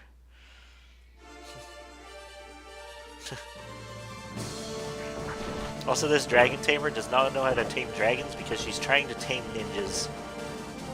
I do not think that's how this works. Also, that just reminded me of that crit there. You can get crit and hit back a row, and if you have not taken an action yet, you will take action basically if you started in the row you get knocked to.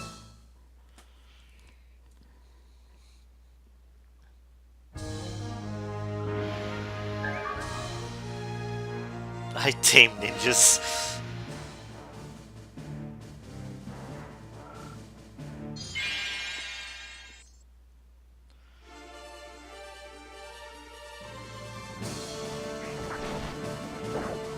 Zandog. Come on, this is Dead or Alive. A volleyball. Somebody wanted me to stream that. I can only wonder why.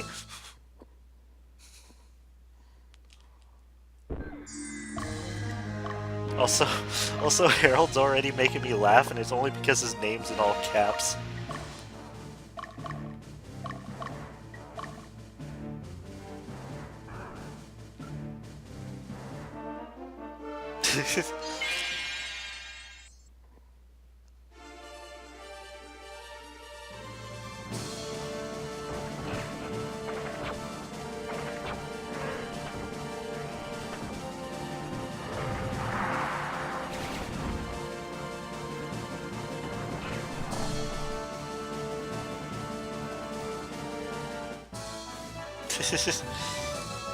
Maybe they did. Although those Valkyries have some pretty nice legs. I didn't say that. If you wanted to know, I liberated this place.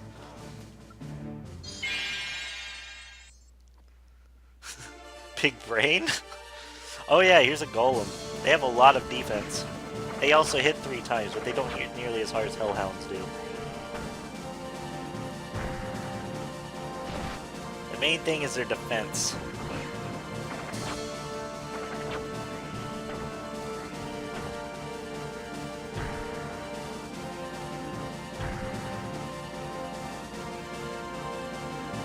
Although the later variant of golems can actually hit pretty hard, like the steel golem and the Balder golem.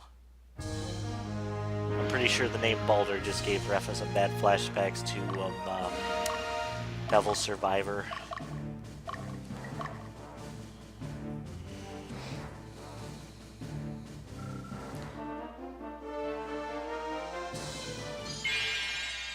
Harold! Harold is attacking!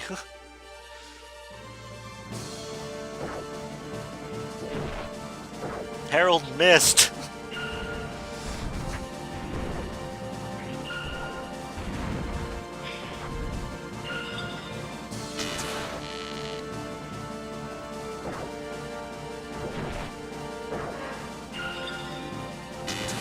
No, stop hitting my little guys. No, I haven't yet. I'm going to. I'm going to, though. Even, like, when we get female characters, are we going to name them Harold, too?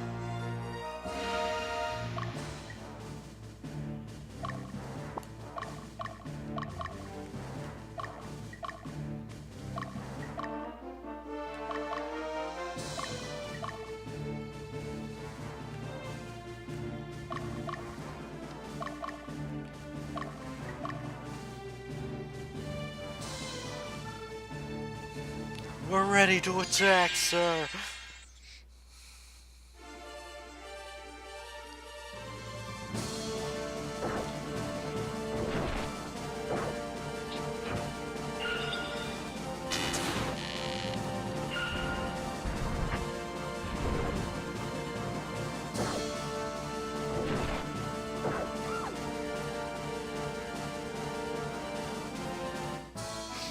These guys are probably going to become fighters, and I don't want them to quite become fighters because I want them to become Amazons.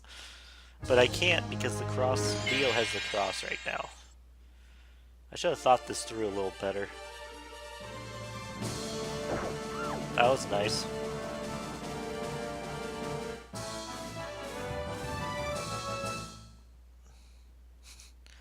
Are we?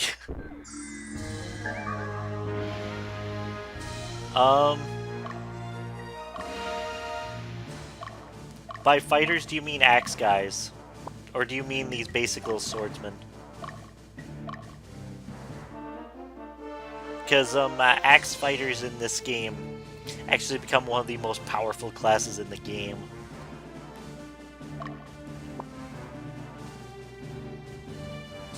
I wouldn't say there's, like, a particularly bad class in this game besides, wait, is that guy named... was that guy's name Gazelrook?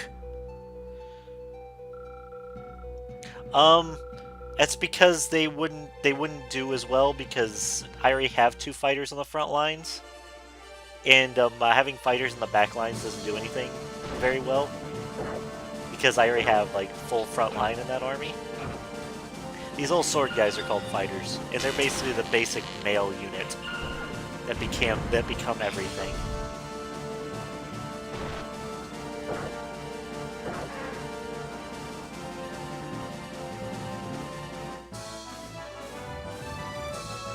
So I want my units to be balanced out between females and males, basically.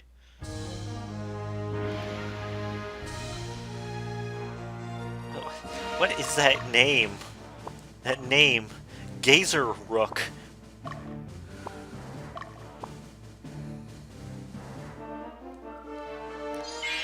Is that an actual name? I'm pretty sure it's not.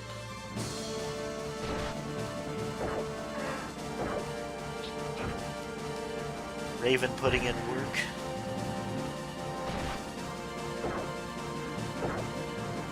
Glaze Rook. Whoops.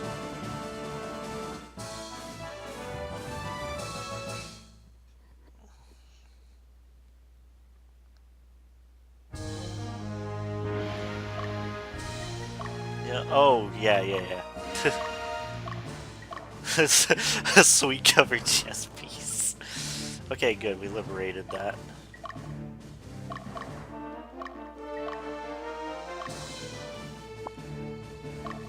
Is Dio tired? No, not quite. Delurshis. Oh no, we got hit on the side. Oh, this is just gonna be kind of awkward. Welcome to one of the funniest things in Ogre Battle to happen. It's what I like to call awkward combat. It's when you hit on the side with someone when you're also on your side. So no one really does much of anything.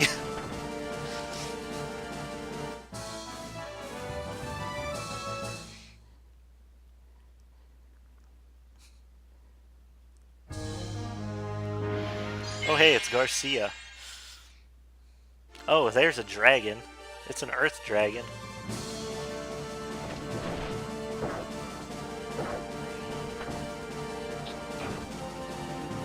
Tell because it's green. Where's Ross? He's the dragon.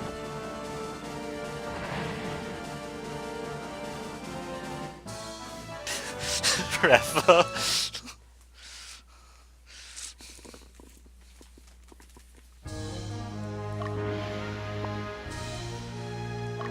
Okay, we're gonna have Dio chase this guy, and we're gonna heal Leaf.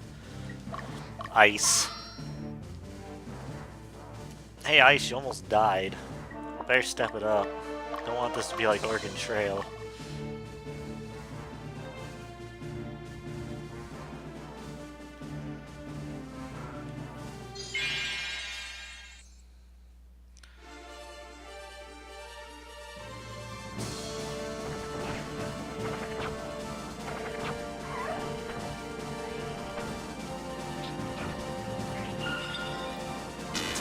Trying to use lightning against a Valkyrie? That's kind of silly.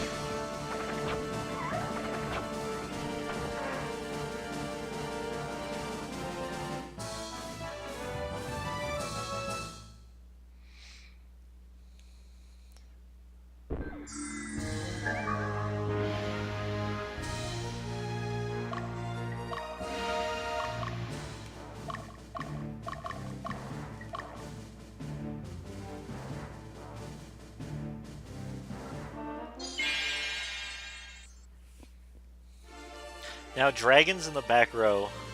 Yeah, I noticed that one Valkyrie is really trying to become evil. Dragons in the back row, when they're in this state, they'll do a breath, but they'll only do it once. It's not until they become super mature, like what was it? What's the type called? There's a third tier of dragon, and that's basically when they do like super AoE hits, and they're amazing.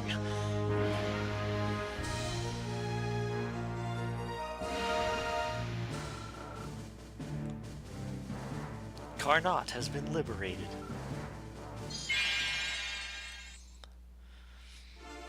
Oh no, that's right. Golems are kind of immune to status. Freaking golems. This is gonna take a while. Good thing witches have good evasion.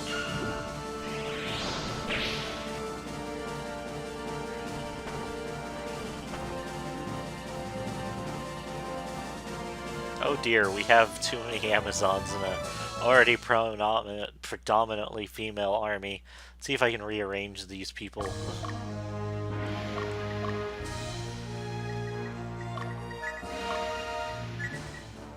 Okay, I guess that'll work.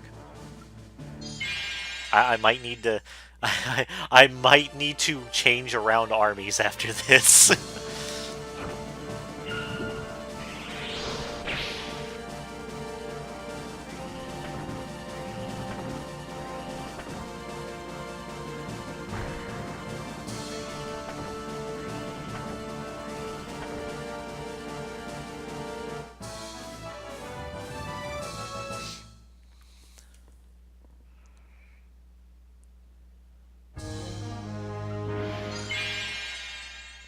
Perfectly ultimate great dragon. Yes, basically. You'd love the dragons in this game, Zandok, when they get to their final forms.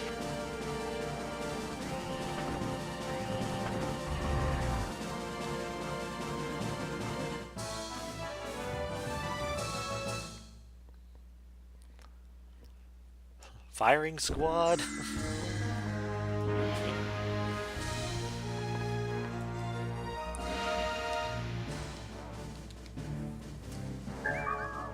Bone Helm, that's for dragon tamers.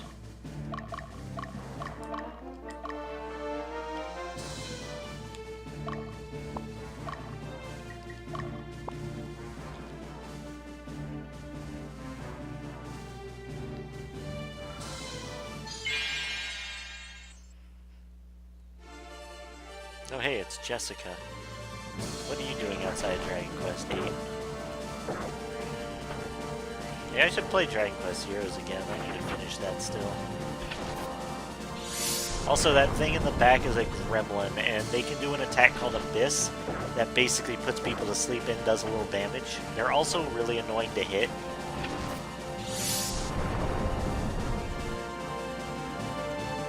In the front rows, they have something called Throw a Kiss, and it basically downgrades your attack stat. Did you? How'd that go for you, Zandok?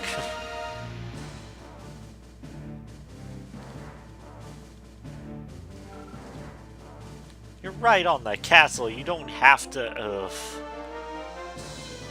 You don't have...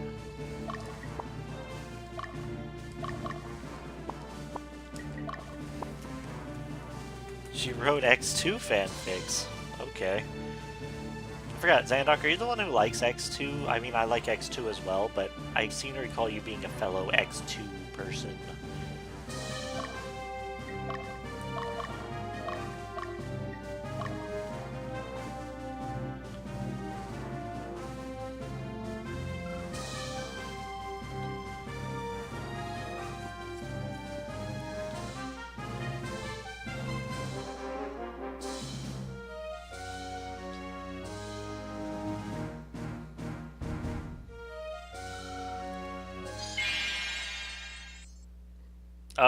It kind of degraded for you over time.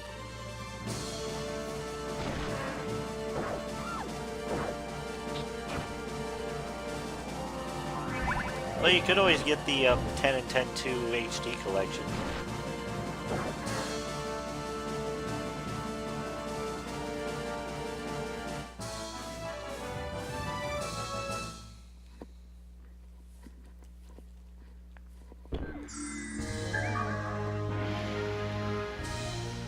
It's on Steam now.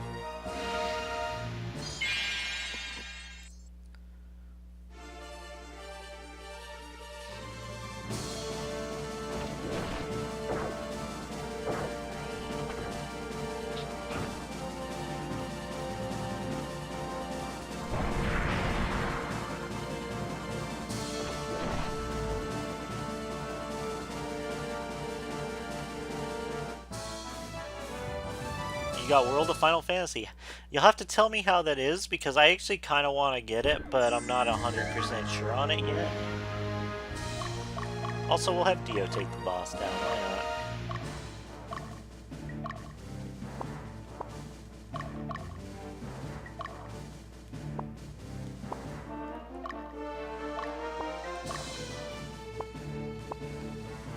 They'll take him a while to get there, though. Liking it so far? So are, like, the characters, like Cloud and them, are they, like, bonuses, or, like, do you get them over time? Very charming? Yeah, I've heard World of Final Fantasy is a blast, actually. The chibi look is pretty adorable, too.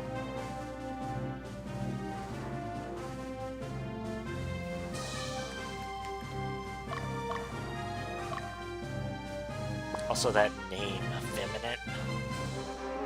You only have Warrior of Light so far. Okay. Do they do, like, special attacks, or do they actually join your party, or... I don't know a lot about how World of Final Fantasy works. I know stacking is a thing, but that's about all I know.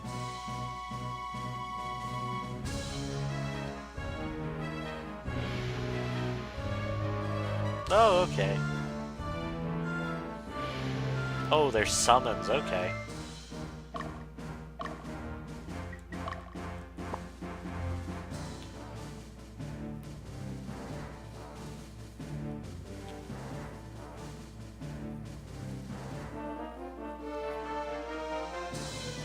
Does Warrior of Light do, like, Shield of Light, or like Shining Wave from Dissidia, then?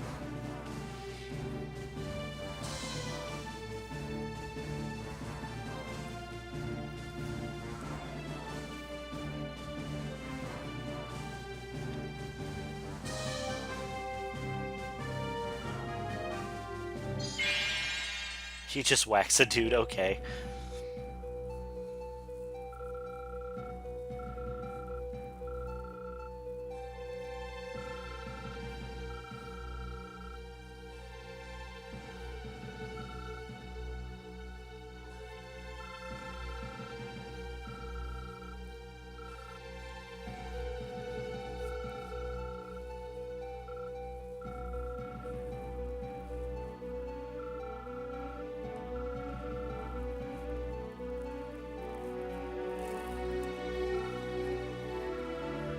Now, would you mind if I kill you?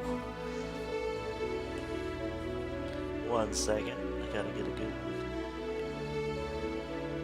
get a good screenshot of that. I always love that line. Why, yes, I mind.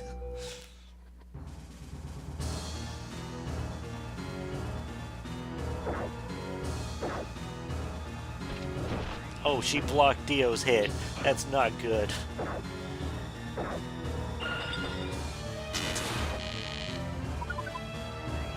Oh, and a cool thing you can do is during a fight you can do a field pause, which means it'll instantly go to a pause when you boot things up so you can reorganize yourself. Oh no, little dude's lost a guy. He almost got her.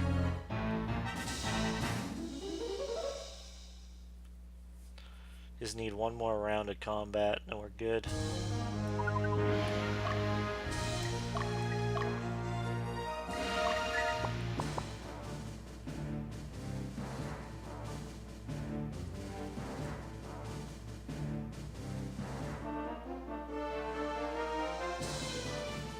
Now with the bosses, you just have to take down the boss themselves. Which I don't know if that's a good thing or a bad thing. I think it's kind of weak that you just have to take down the boss and not their entire unit. But whatever.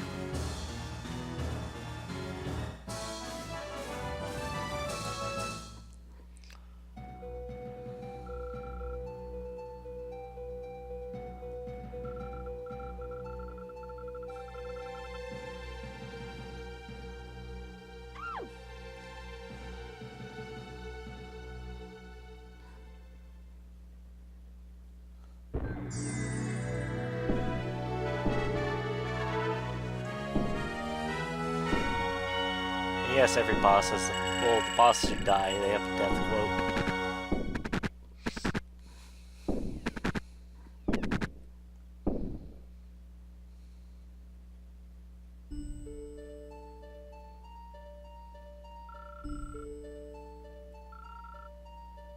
We have 2 new orders.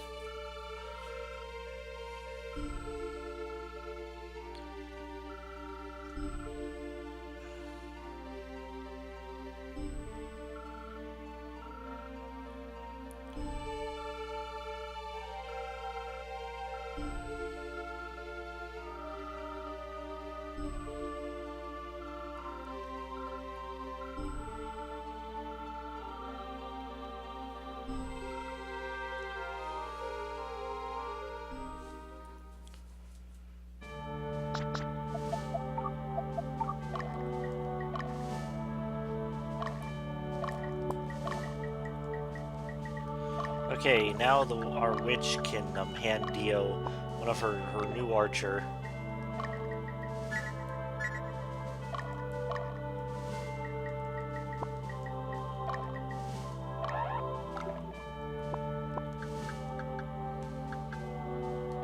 Now we can hand the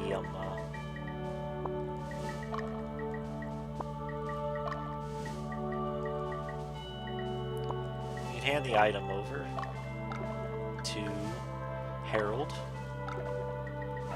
Oh, whoops. Forgot we had to manually take it off.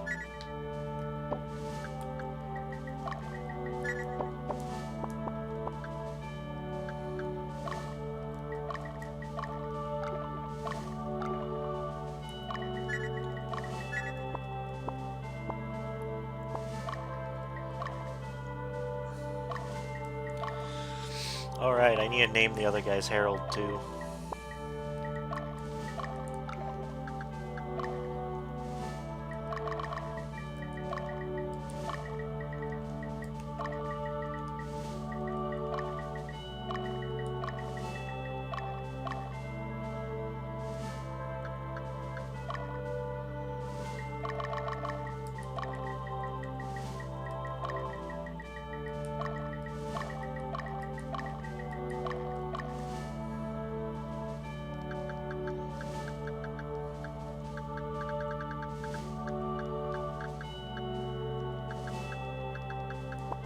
We might need to do a couple training sessions.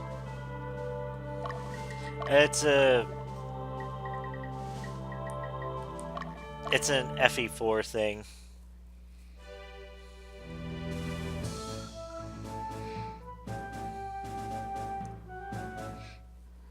Oh, this is a cool class that we're fighting for. This training. It's a fencer. They're basically what become sword masters. They have one of the highest strength growths in the game because they use two-handed bastard swords.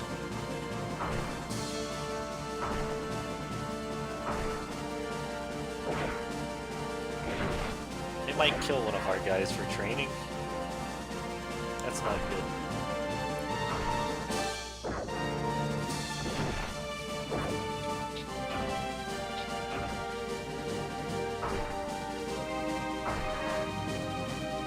Yes, that's a fencer. Yes, I know the discrepancy there. Also, if your guys die in training, they don't die in real life.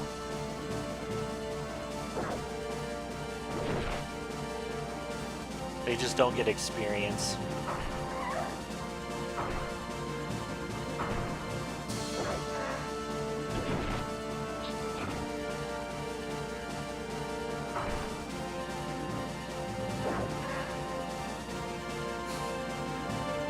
Not this time.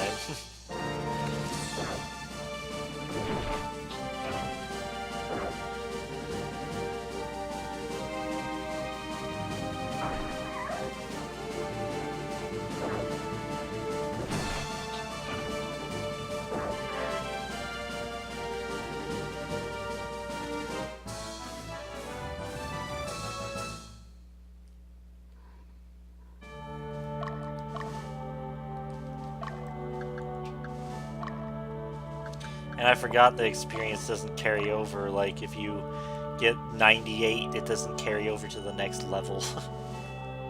I'll do one or two more training sessions. Because we have plenty of money.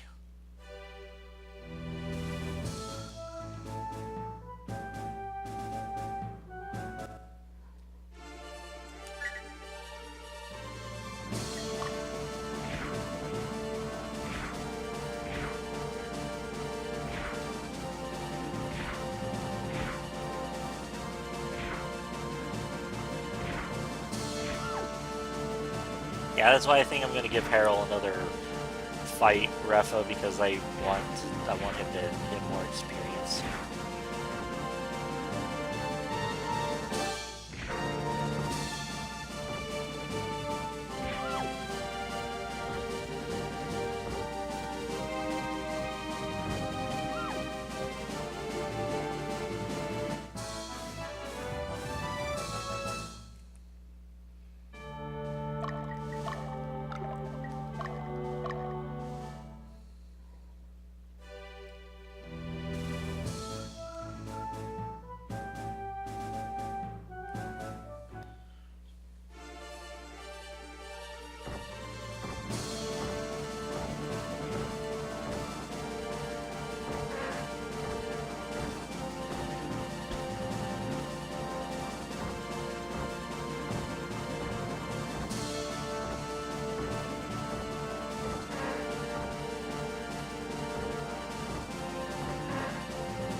Let's go to the Zenobian border. The Zenoba is actually the land where the original Ogre Battle took place in. So we're bordering that country.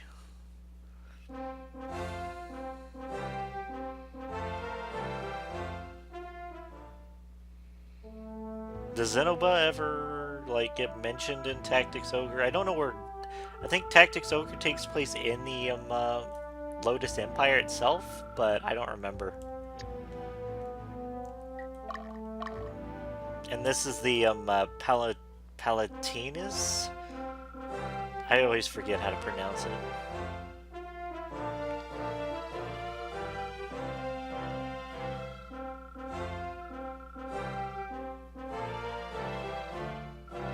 No, it doesn't take place in Lotus? Okay.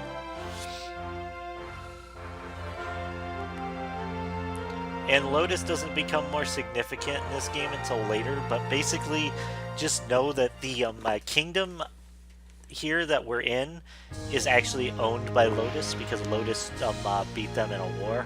They're basically puppets of Lotus now, as the revolutionaries were saying.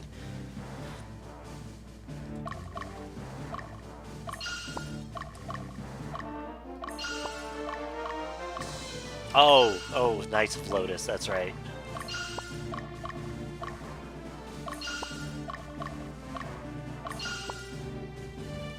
Okay, so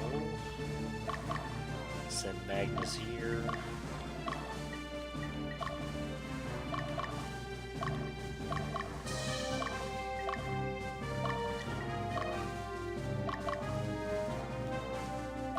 These people can go here.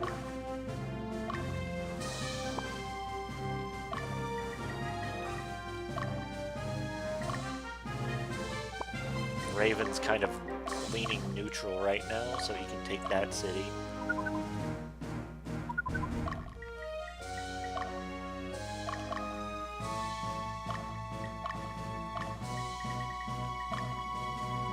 Rebecca's still gonna just be the base person until we're almost to the point where I'm gonna start breaking up armies. And Rebecca's gonna become part of someone else's army because I don't see myself using her group.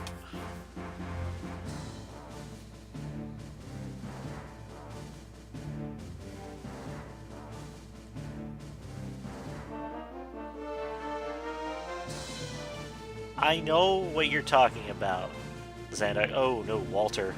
Rafa, it's Walter. I don't think I'll be able to beat him at this low of a level. Haha.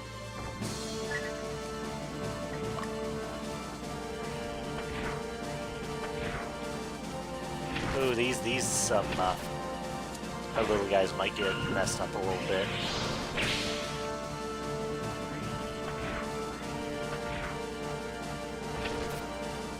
Except not. Fencer's in the back row for some reason.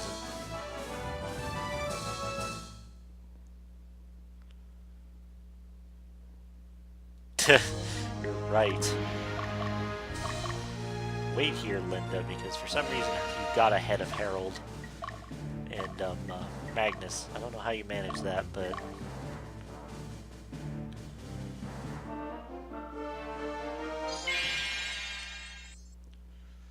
Oh, and here's an ice dragon. And there's a demonstration of the Valkyries being able to do lightning in the back row.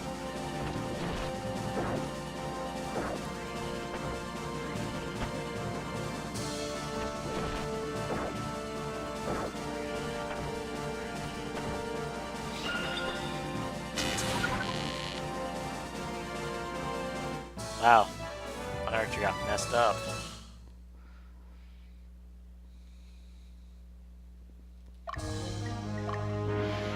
Dio, you want to do the heal seed on her? Oh, I need to rename the new archer in our group to something stand related or stand user related. No, don't take that city. No. Okay. Well, this city's gonna be an instant capture, and that's gonna be trouble for us. Actually, no, we can ignore it. We don't have to liberate or try to liberate it. Basically, after a city's been taken back by an enemy or taken by them, you cannot liberate it for some reason.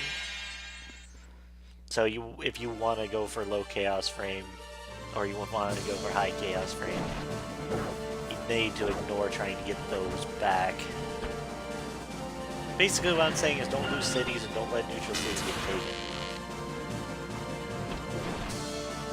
Wow, his dragon is walking like a madman.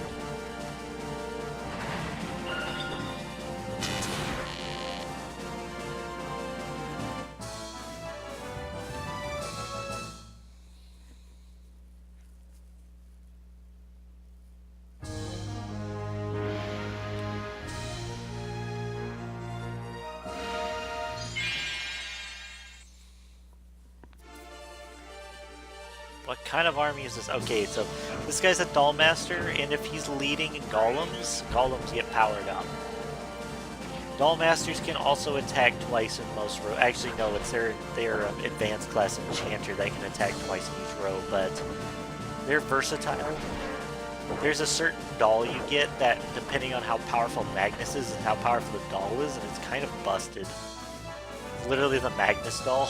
It's kind of adorable, actually.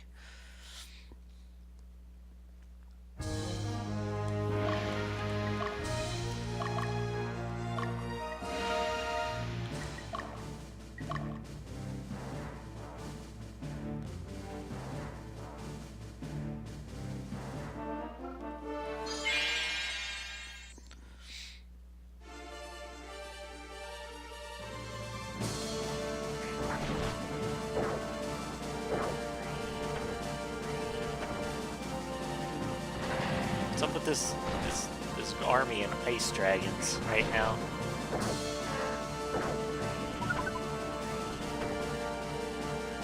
Oof.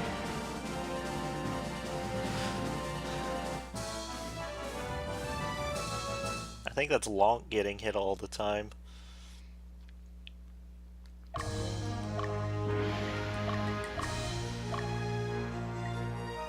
No, that's Chan. Jackie Chan. Lonk's the buddy next to him. Who this whole army is named after, I might add.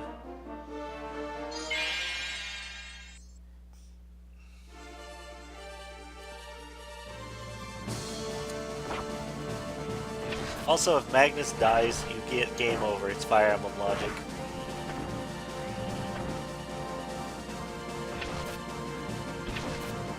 You think Magnus is OP?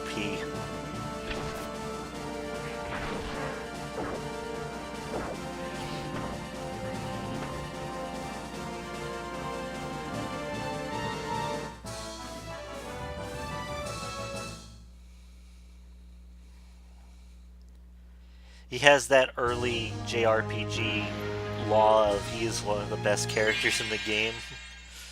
He's like one of the best frontliners in the entire game, I should say.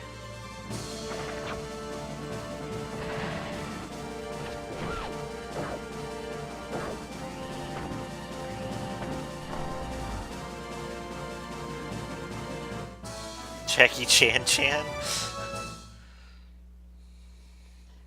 Is Rush Hour 4 even a thing? Oh no, we just captured that city. No. Coco.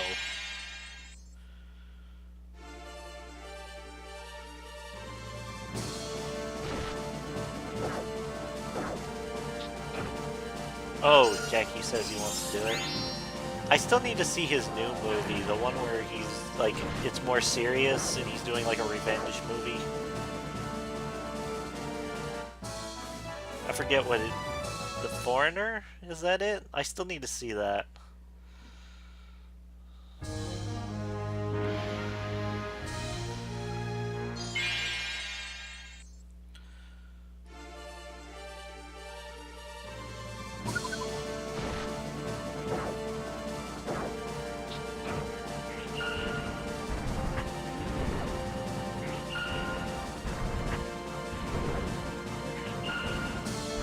Stop hitting my mushroom guys.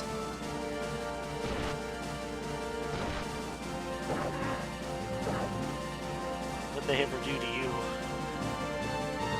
Also, I like how this berserker I have on attack weakest keeps getting alignment up. It's kind of annoying. Raven, stop being lawful. Be chaotic.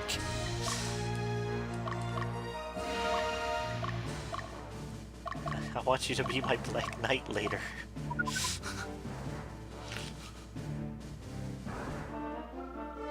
Oh, and we captured another city. Oh boy, this is turning not so good.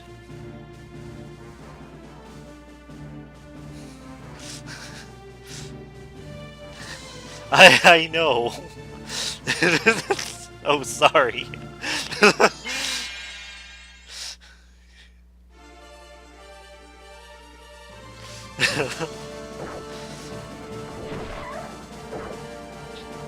I still need to actually like power up my Raven. I think I actually have a optimal Raven in Heroes, but I have not actually like gone out of my way to 5 him yet.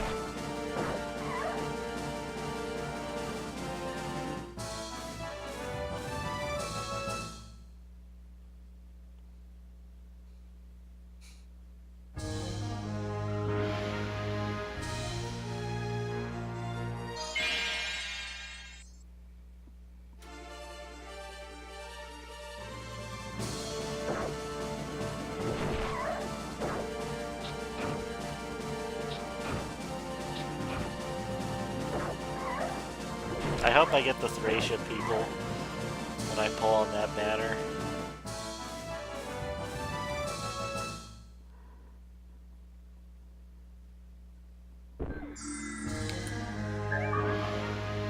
Oh, hey, a marionette.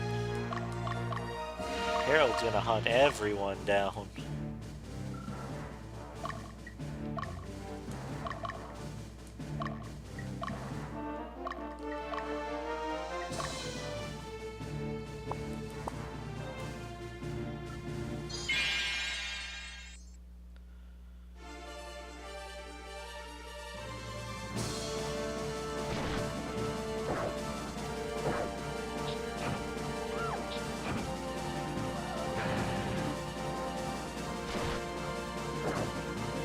You guys sure are bad at hitting a worm.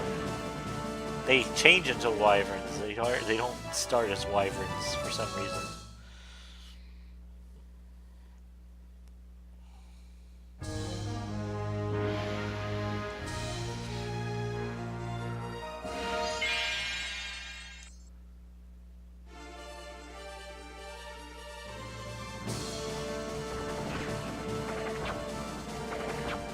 I like Leia's like stabbing animation. It looks like she's trying to scoop them up.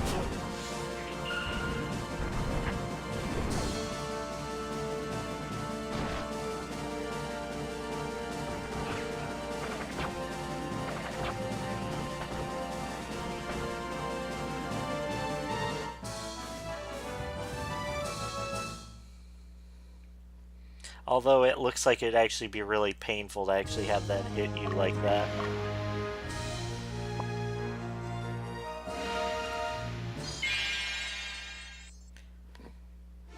Kind of sounds like Luke's art in Tales of the Abyss, Rending Thrust.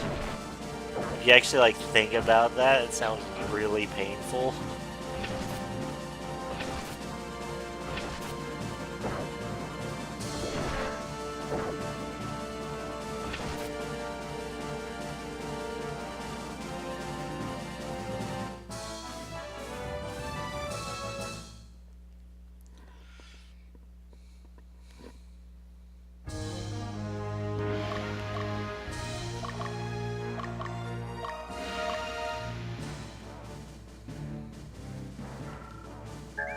Power Fruit.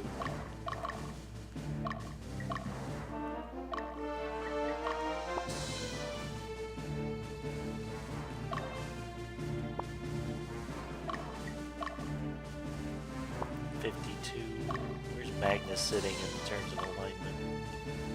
About neutral.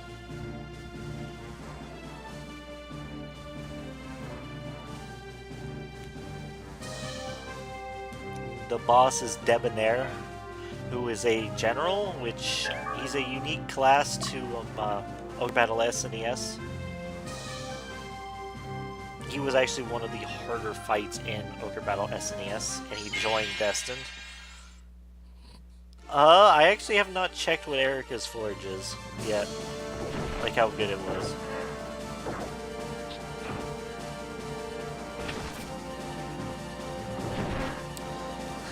Harold's bringing glory to the motherland with that crit. Oh hey, got an Amazon. Harold's almost got a full normal army now.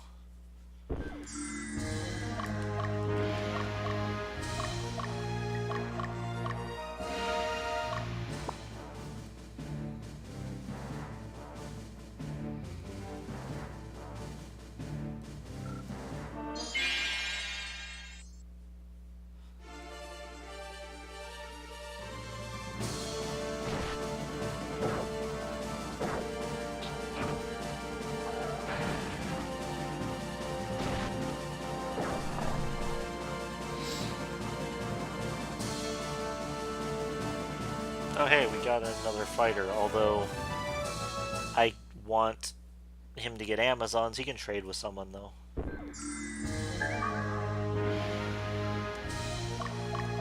So Raven, you've trained two little dudes into fighters. Hope you're proud of yourself.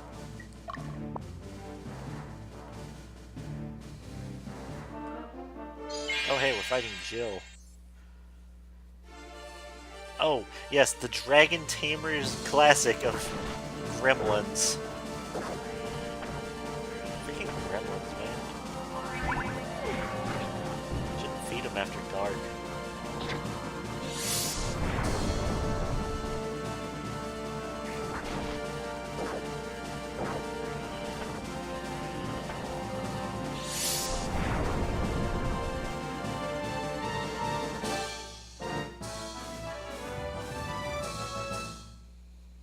The Long's trying to become evil over there.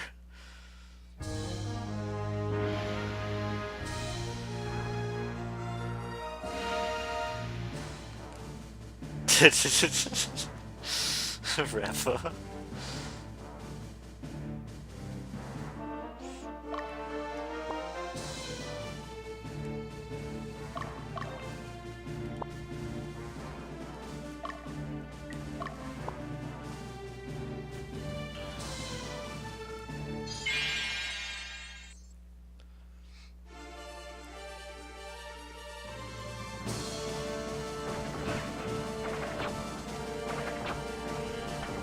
Also, I don't know why, but like the Valkyrie animation, I've always loved how they twirled their spears. It always looked so cool to me.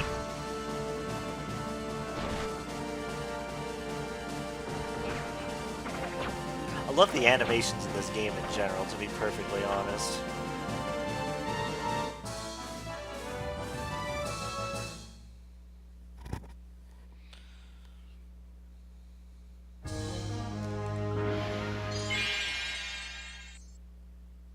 You know what? Ogre Battle.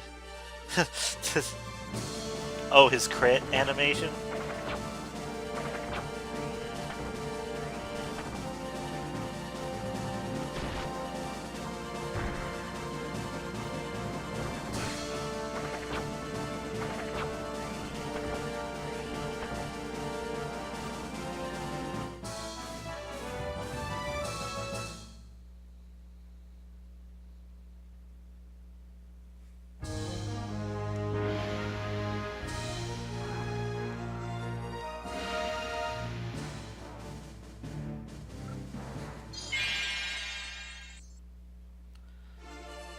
I still wish I would have got a Brave Ephraim. I'm mildly salty about that. Oh hey, just realized we have to rename this Amazon to Harold as well. Harold knows no gender.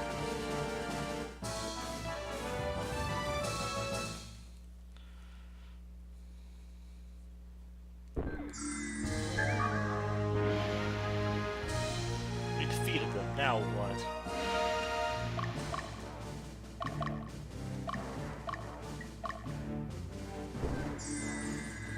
Also, that person just disintegrated into the base. They basically... Some enemies will do that, and that prevents them from prevents them from giving their drops. Later maps will do this on purpose so you can't get certain equipment. It's irritating.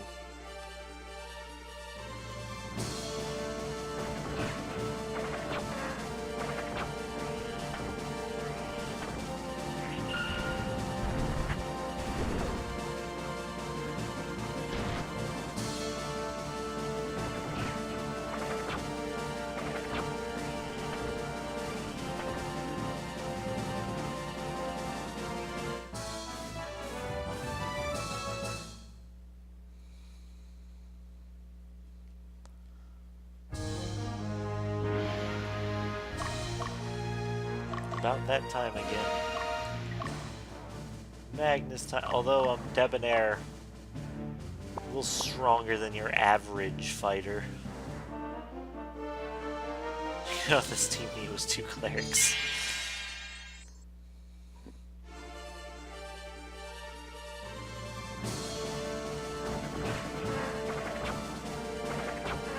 Wow, Leia just demolished them that round.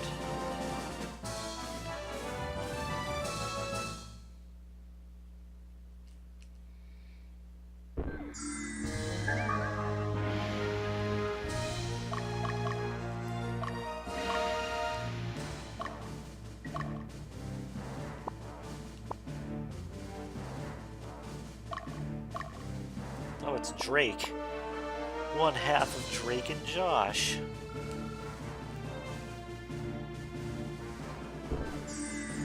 Oh man, they disintegrated too.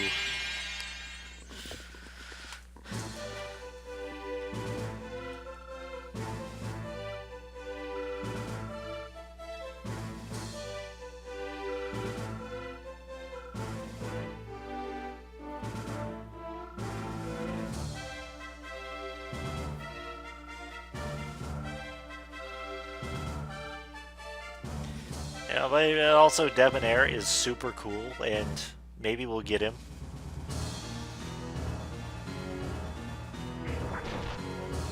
He's also really tanky.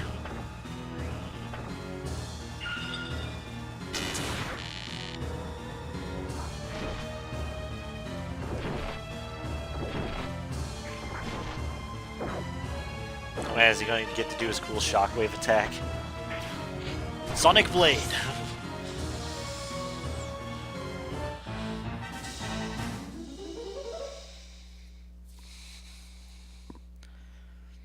Sonic Blade got severely nerfed from, oh, whoops.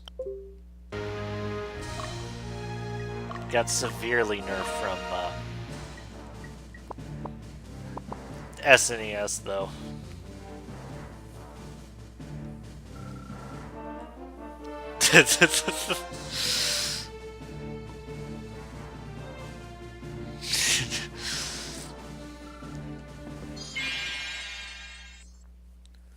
It'll be a while before we see if we can get Debonair or not. That's like a chapter... It's like nearly chapter 4. It's like mission 25, I think.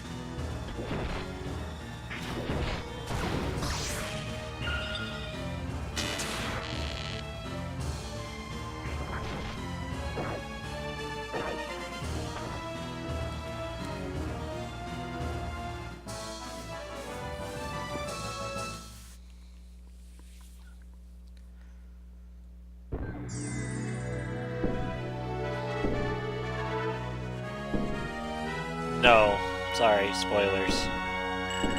Oh hey, and we got a champion statue of it, which is basically rare candy.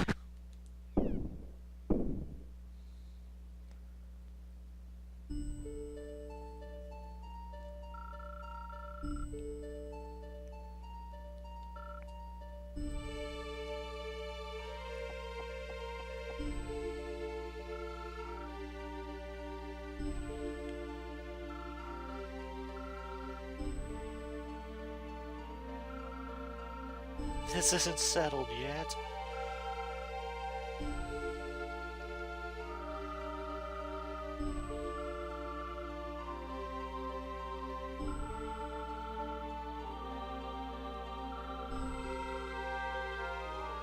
Bye now.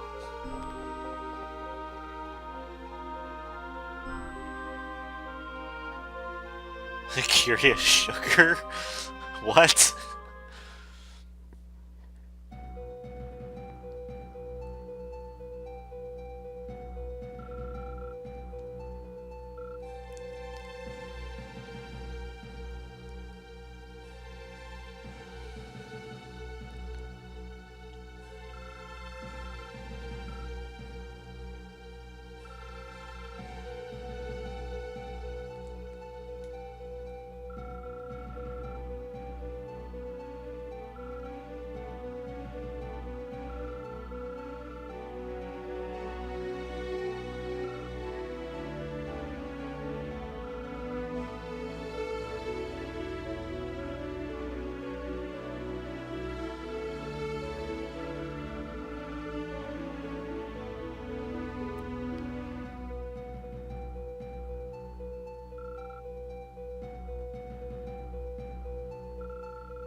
Probably not.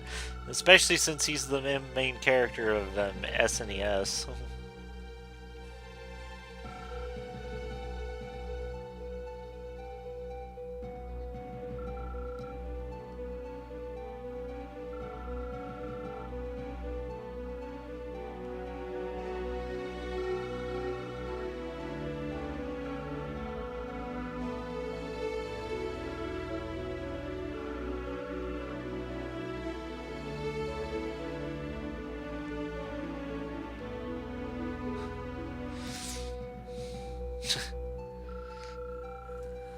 I know, right, Rafa?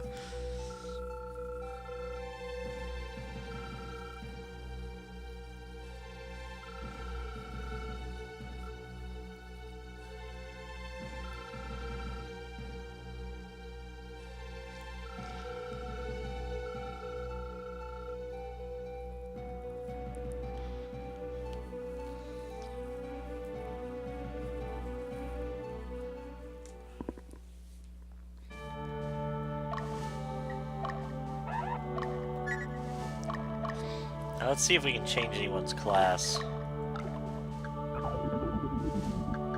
Oh man, hype, we can get more knights.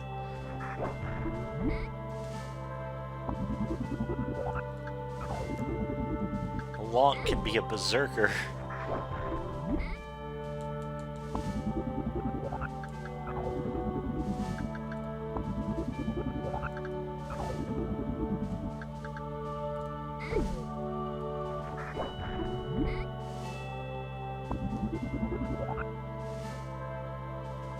Wow.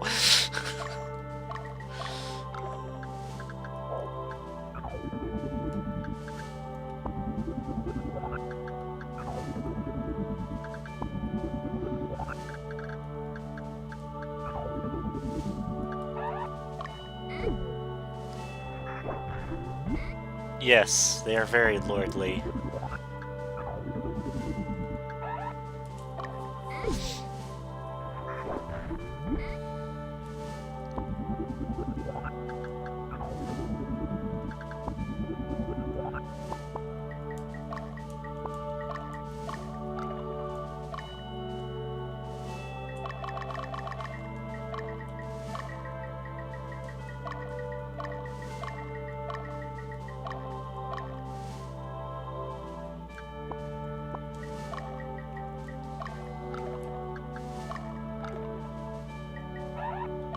Okay, Rebecca, you're being disbanded.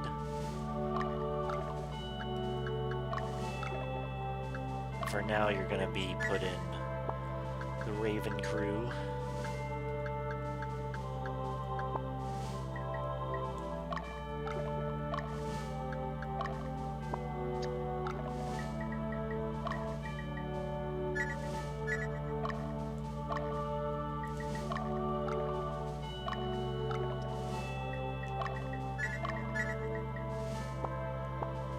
Okay, we should be good.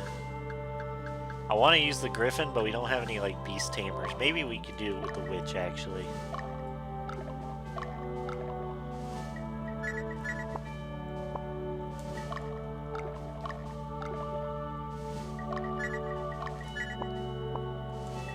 Oops.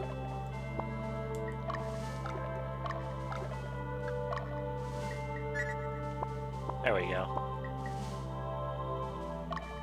Now let's train a couple people again, because I think Dio and Linda need to boost up a little bit.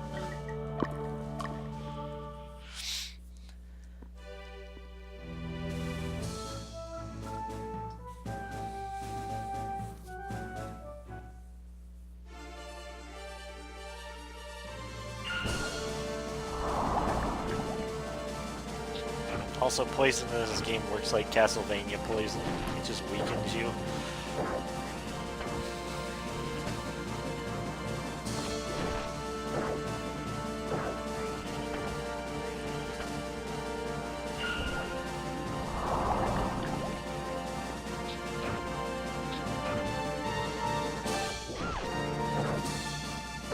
We'll probably do one more map and then call it a night.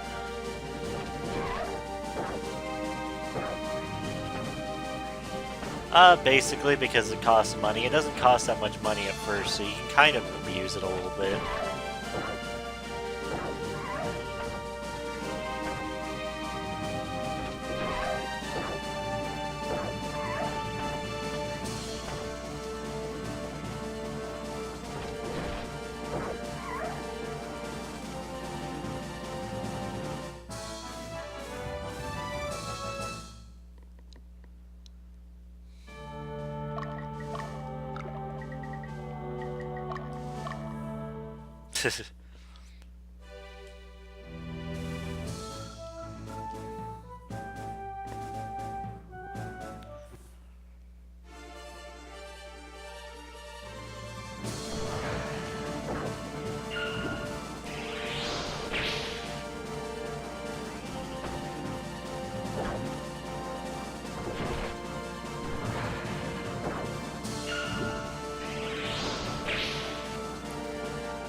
I like sleep-locking this guy, it's kind of amazing.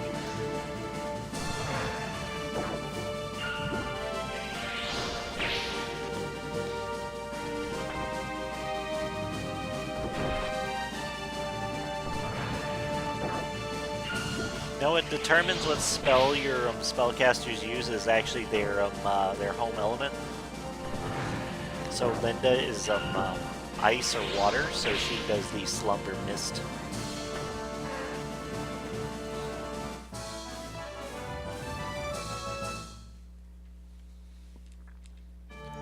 Yeah, sleep isn't the best thing. You want Paralysis Ray usually when they witch.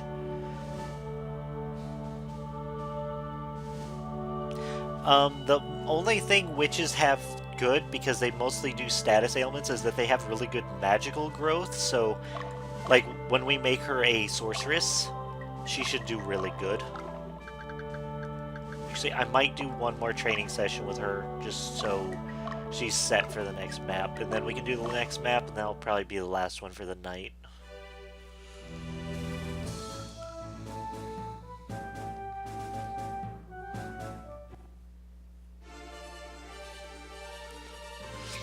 Also, this game does have Deneb. Unfortunately, she's only the tutorial, but she has a really, really good, like, face sprite. Hey, Rafa, it's the Mozu, except actually, like, plausible to use. Because, like, I think, like, if you have a witch starting and then you get her to sorceress, she's pretty set. I just like the witch sprite, honestly.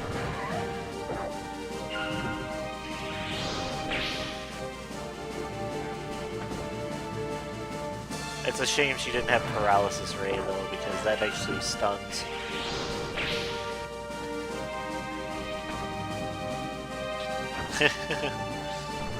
Kinda, yeah.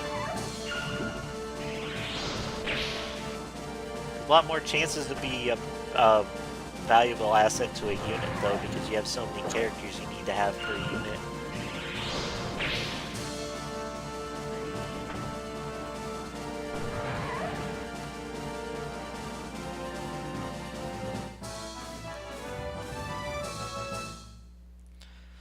Now it's time to check some stuff.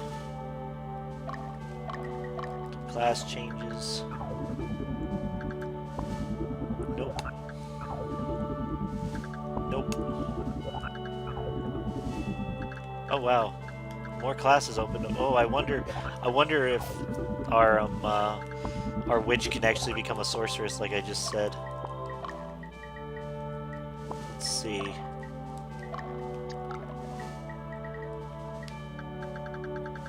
She can. Amazing. I'm kind of tempted, honestly. The annoying part about this game, though, is to change someone's class when they're a leader. You have to make them like not the leader. So it involves some annoying shenanigans.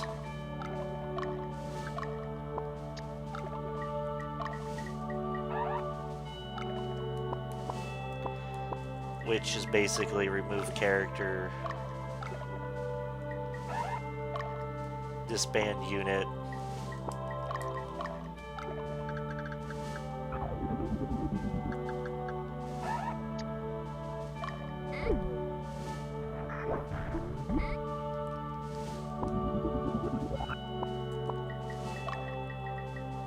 Oops, don't change leader.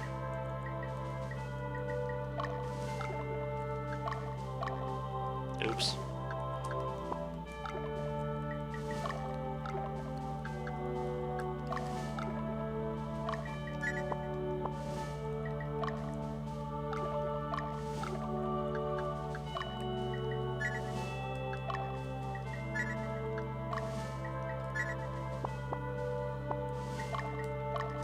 Actually, since you said that, let's do that.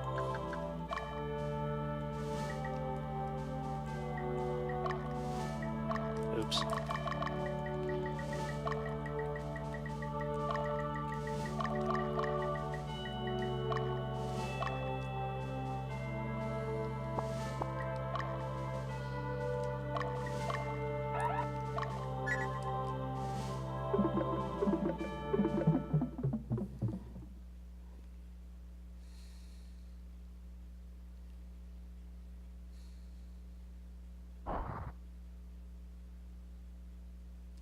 More sepia tone flashbacks. That badass there is Ankaseth. However you freaking say his name. That was Magnus's dad. The guy who killed the guy.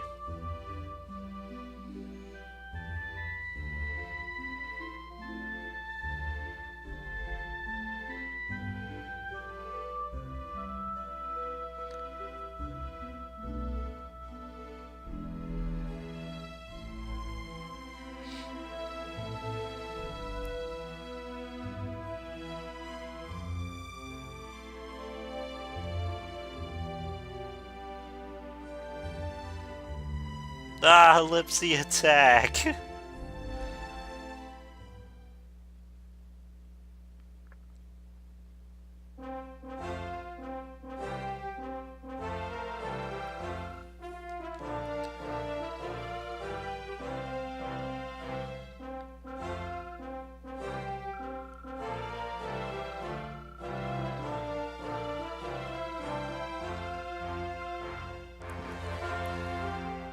Oh yeah, this is a map where Prince Yumil is moving alongside the map with you, and he has a really strong team. But you still need to get to the end before he does because his team's also kind of bad at doing good decisions.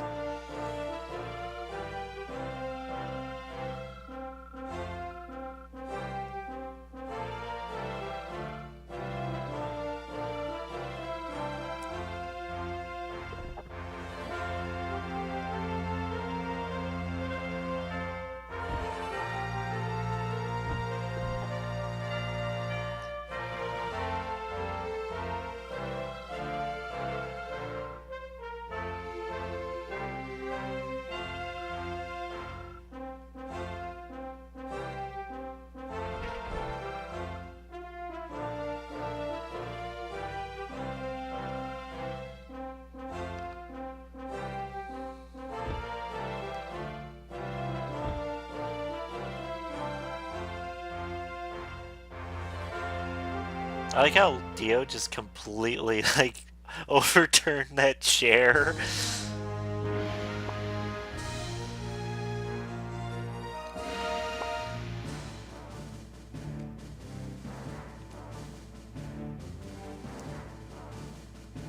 Dioda.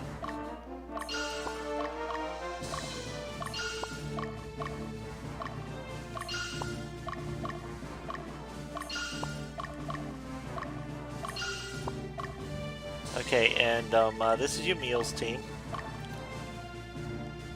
He has a bunch of under-leveled Black Knights, so they're like Lance Dragonites. They're cheating. 31. Do we even have a chaotic unit anymore?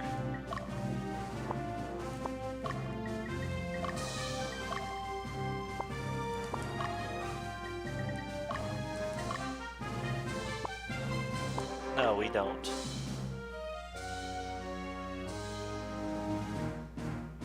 No. No, not the puppy. You monster. You monster. Why?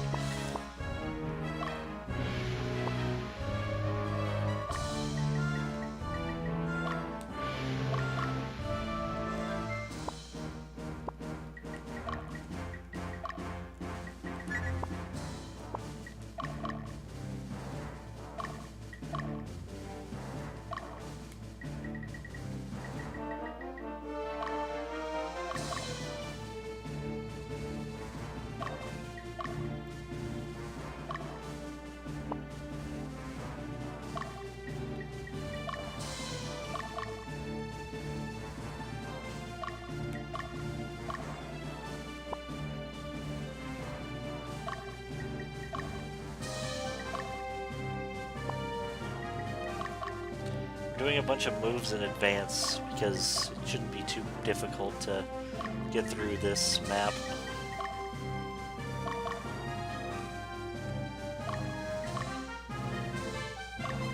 We'll leave Raven to defend the base this time.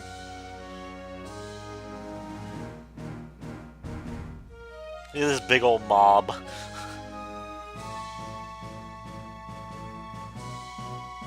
Also, Prince Yumil will stop every now and again so you can get ahead of him. He's at least courteous enough for that.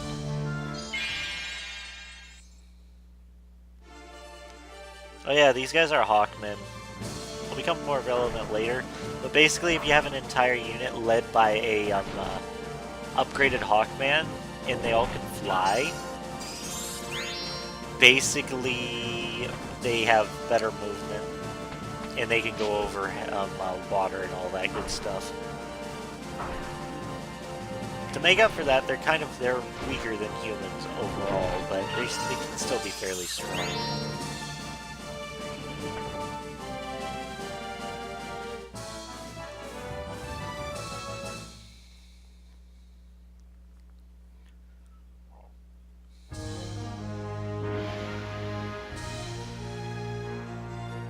This guy's coming back for more, and I think he's going to get more. I don't know who he's going to run into. Probably Magnus again, yep. The way I play, Magnus ends up being really high level.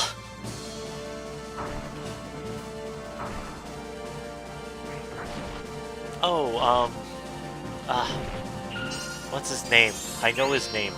He's the guy who recruits Gilbert, which you saw Gilbert earlier. Canopus, yeah, the Canopus. Canopus so good in SNES. He recruits Gilbert, he's generally really good.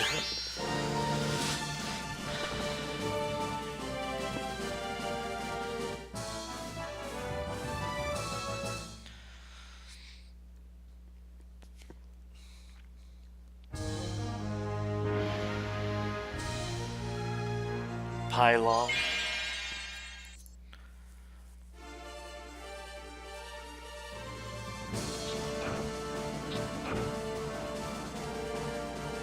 Now that's a fairy in the back there, and their main thing is they can throw a kiss, and they basically buff someone. They can only do it once a fight. Their back attack is called Magic Missile, and it's actually really weak. It's not nearly as good as, say, a D&D Magic Missile. You can't cast it at the darkness, for instance. Overall, I don't think fairies are that great. Probably one of the weakest units in the entire game. Throw a kiss is nice, but you can do more with just a regular combat unit.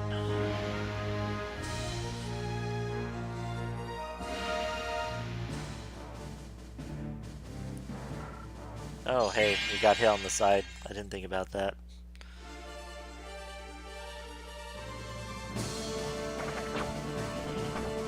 It didn't matter, though. D&D Magic Missile has its applications. It's weak, but you can do it. You can use it for a few versatile things. It's a basic spell, but you can kind of use it outside of its normal context. And the reason we're not taking this city is because I don't think I can liberate it. But I might start not caring about that, but we'll see what happens.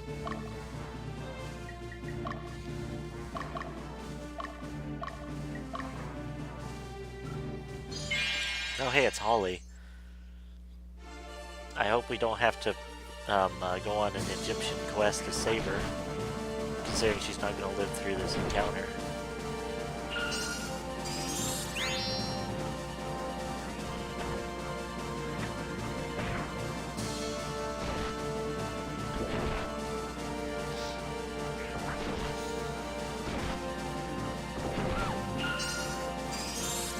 Also, that was an archer, and archers have 2 shots in both the middle and the back row. It's actually really good because they're stronger in the middle row. So, like, archers in this game are actually really good, like, in my opinion. They're just hard to get because they're like a purely neutral class.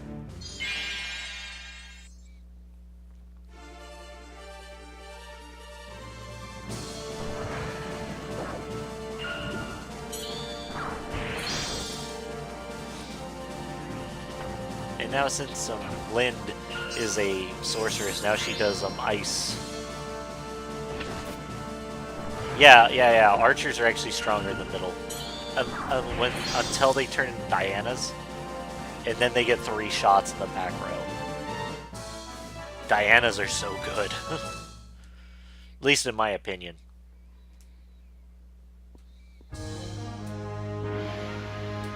Wait, really? They're not the best class by any stretch in this game, but they're a really good one.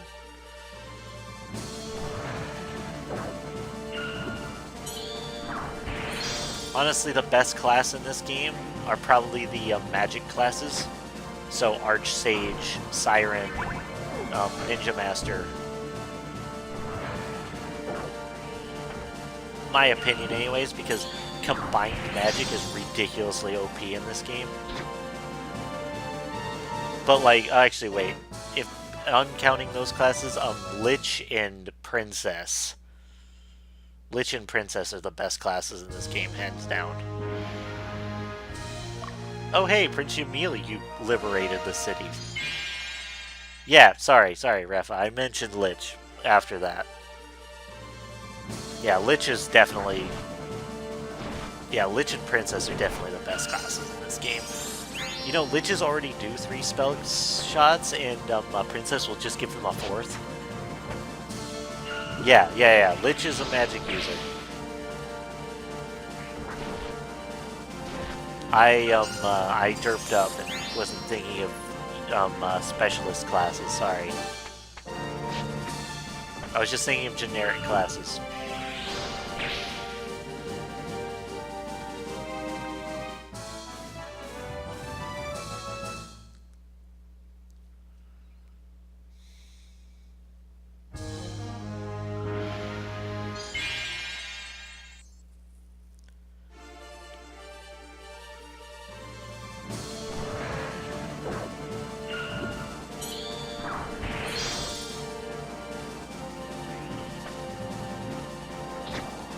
Wow, turning the witch into a sorceress was the best. Yeah.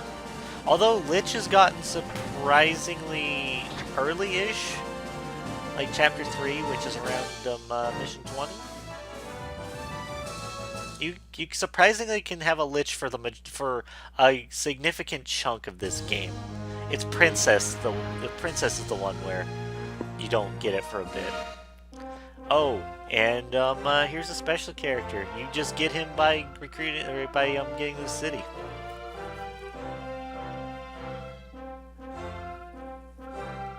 He's a Phalanx. He's basically a Thwomp class.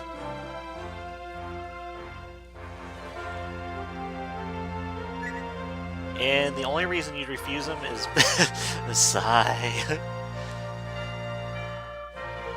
So basically, he's a freebie guy that we get. I guess an adolescent. I love the titles in this game.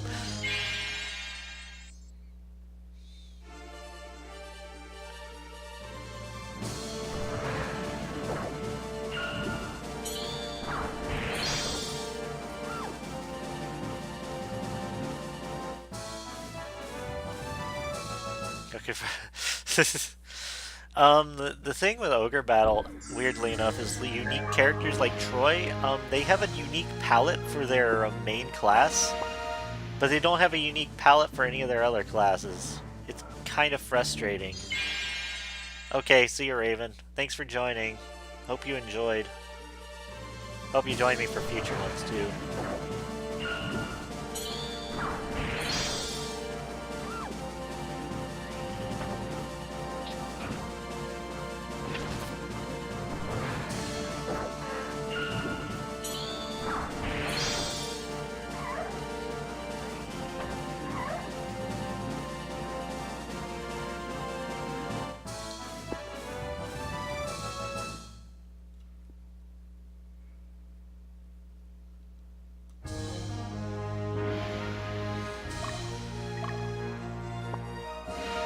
Probably gonna take that city.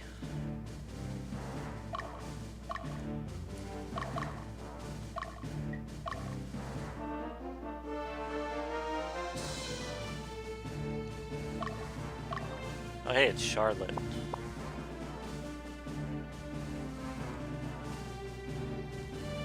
You're not gonna take the city. I think I'm gonna let you. That you have another thing coming to you.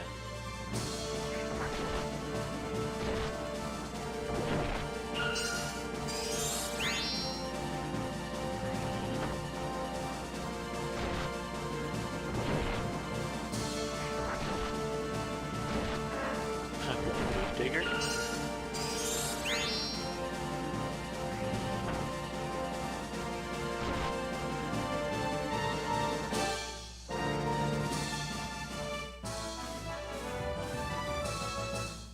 Also, something that, like, I noticed a lot of people don't.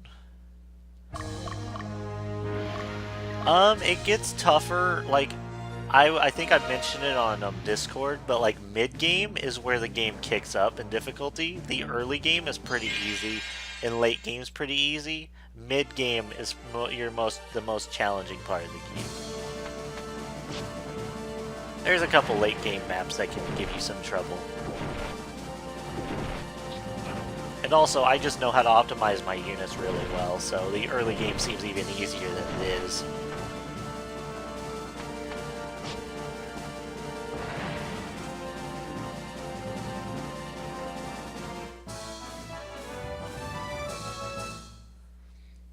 Yeah, I wouldn't say it's the hardest game ever, though. It's pretty easy overall.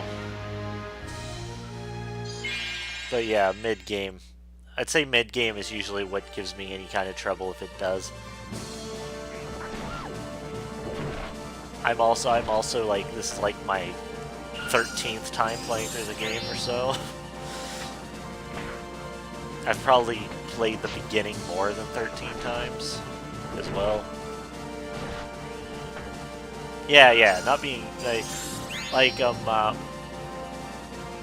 I'd love if they do another game like this, but I don't foresee that happening with like if I was ever to ROM hack a game, this would probably be the one.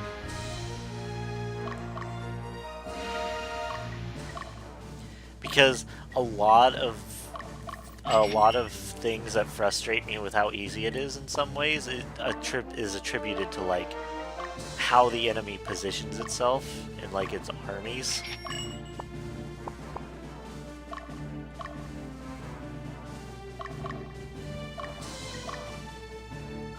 Only 13. Hey, this is a long game.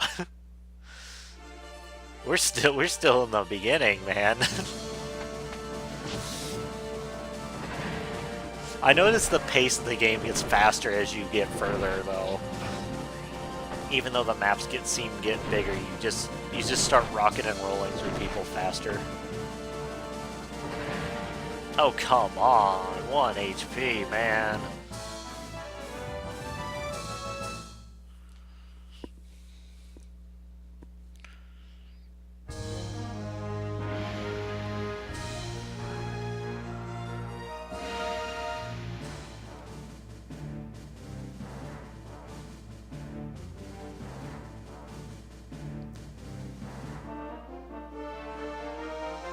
Yeah, you probably could. I don't even know what the speedrunning record of this game is. It's probably on par with a Tails. Or, not Tails, Trails. But Tails probably up there, too. Oh man, Dio's tired. If he's only doing 7 damage to little guys, he's tired.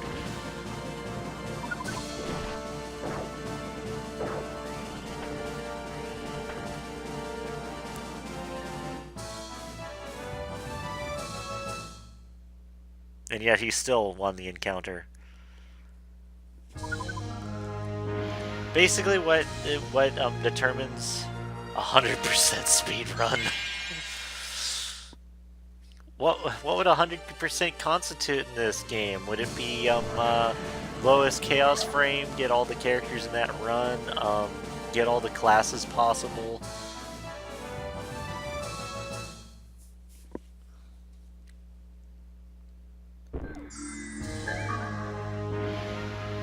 It wouldn't be on par with Bait and Kados, but it'd be pretty darn specific.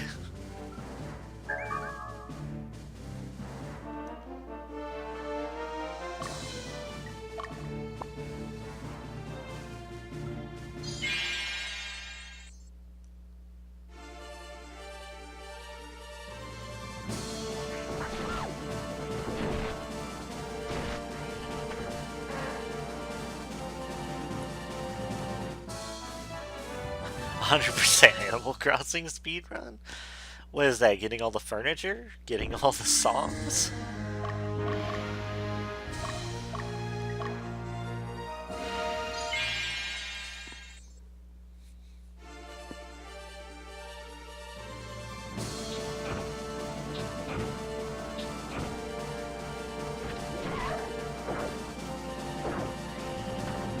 But yeah, Refa, it's funny. Mid-game, the enemies are like, oh hey, we have advanced classes now, and then later it's like, oh hey, our arrangements are still really bad and crappy sometimes, because it's like, oh hey, we put our leader right in the middle. Getting all the gyroids, oh come on.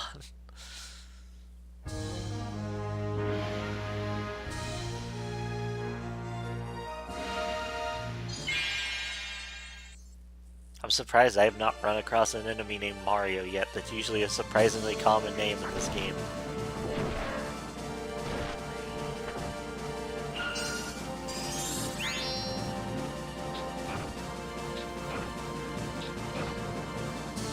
Also, I usually, like, from what I've seen, other runs don't, like, promote using healers a lot, but I always like having healers in my groups, especially Magnus's, just in case things get dicey for him, because there are some enemies that focus him entirely, and he can actually almost die.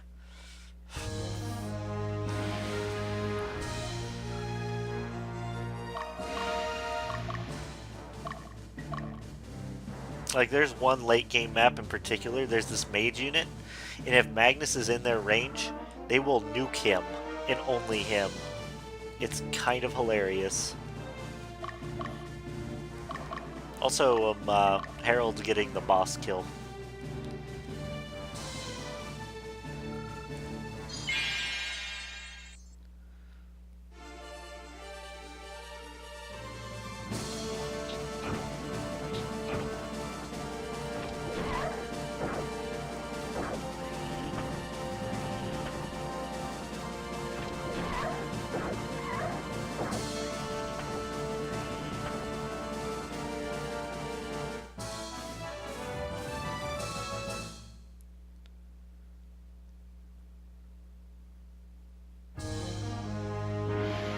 Oh no, they got kicked over to our city. They might capture it. That's annoying.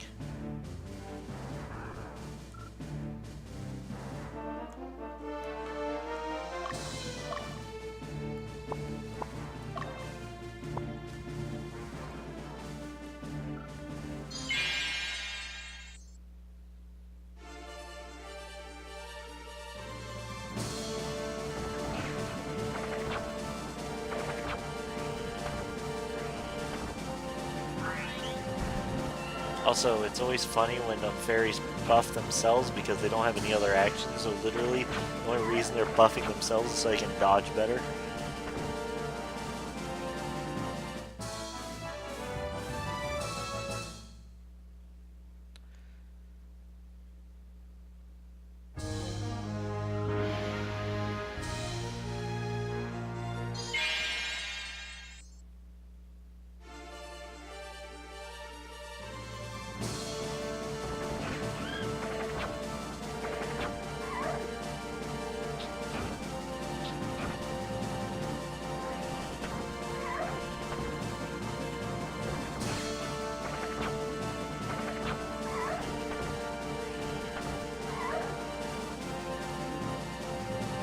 Leia's becoming evil.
I wonder when this other little guy is going to become an Amazon. It's been a little bit.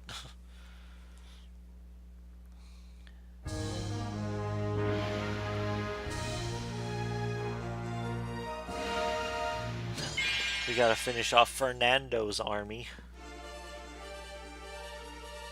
which has 1 HP.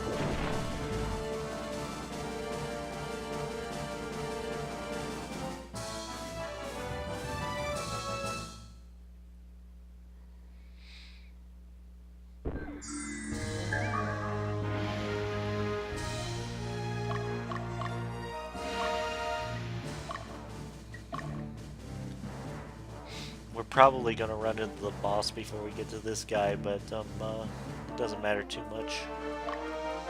We'll take down Zone Tac.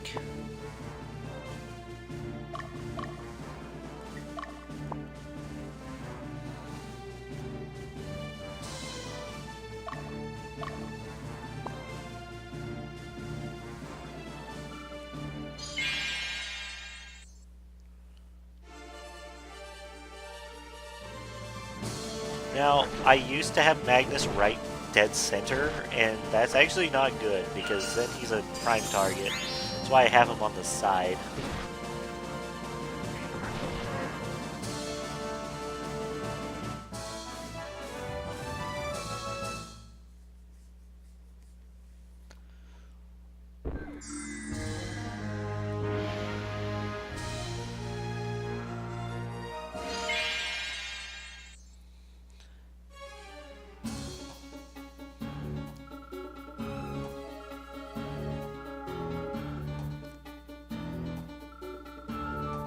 Also, your generics can talk with bosses.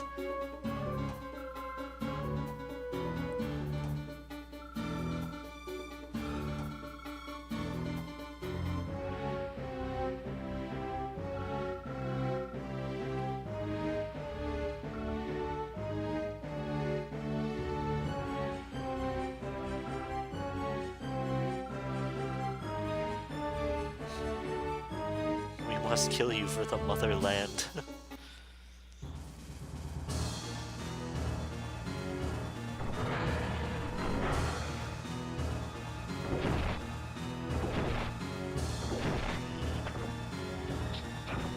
Wow, the soldiers did a crit.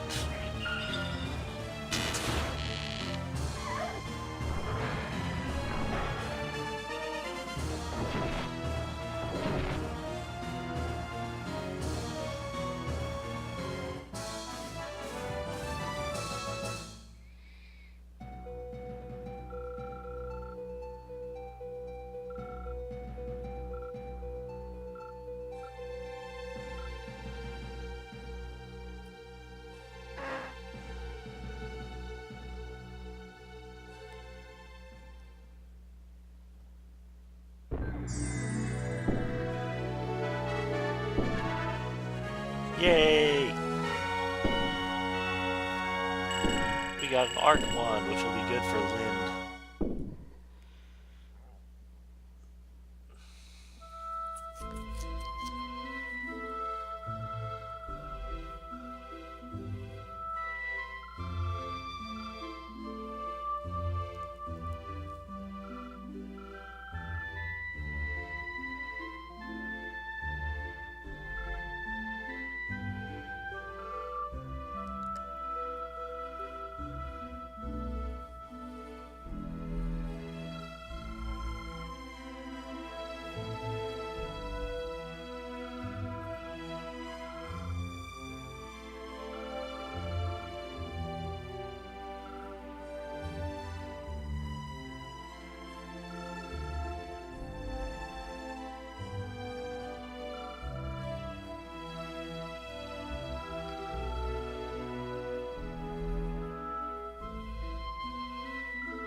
I want power.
this game were more popular, I'm sure there'd be fanfics just on that line by itself.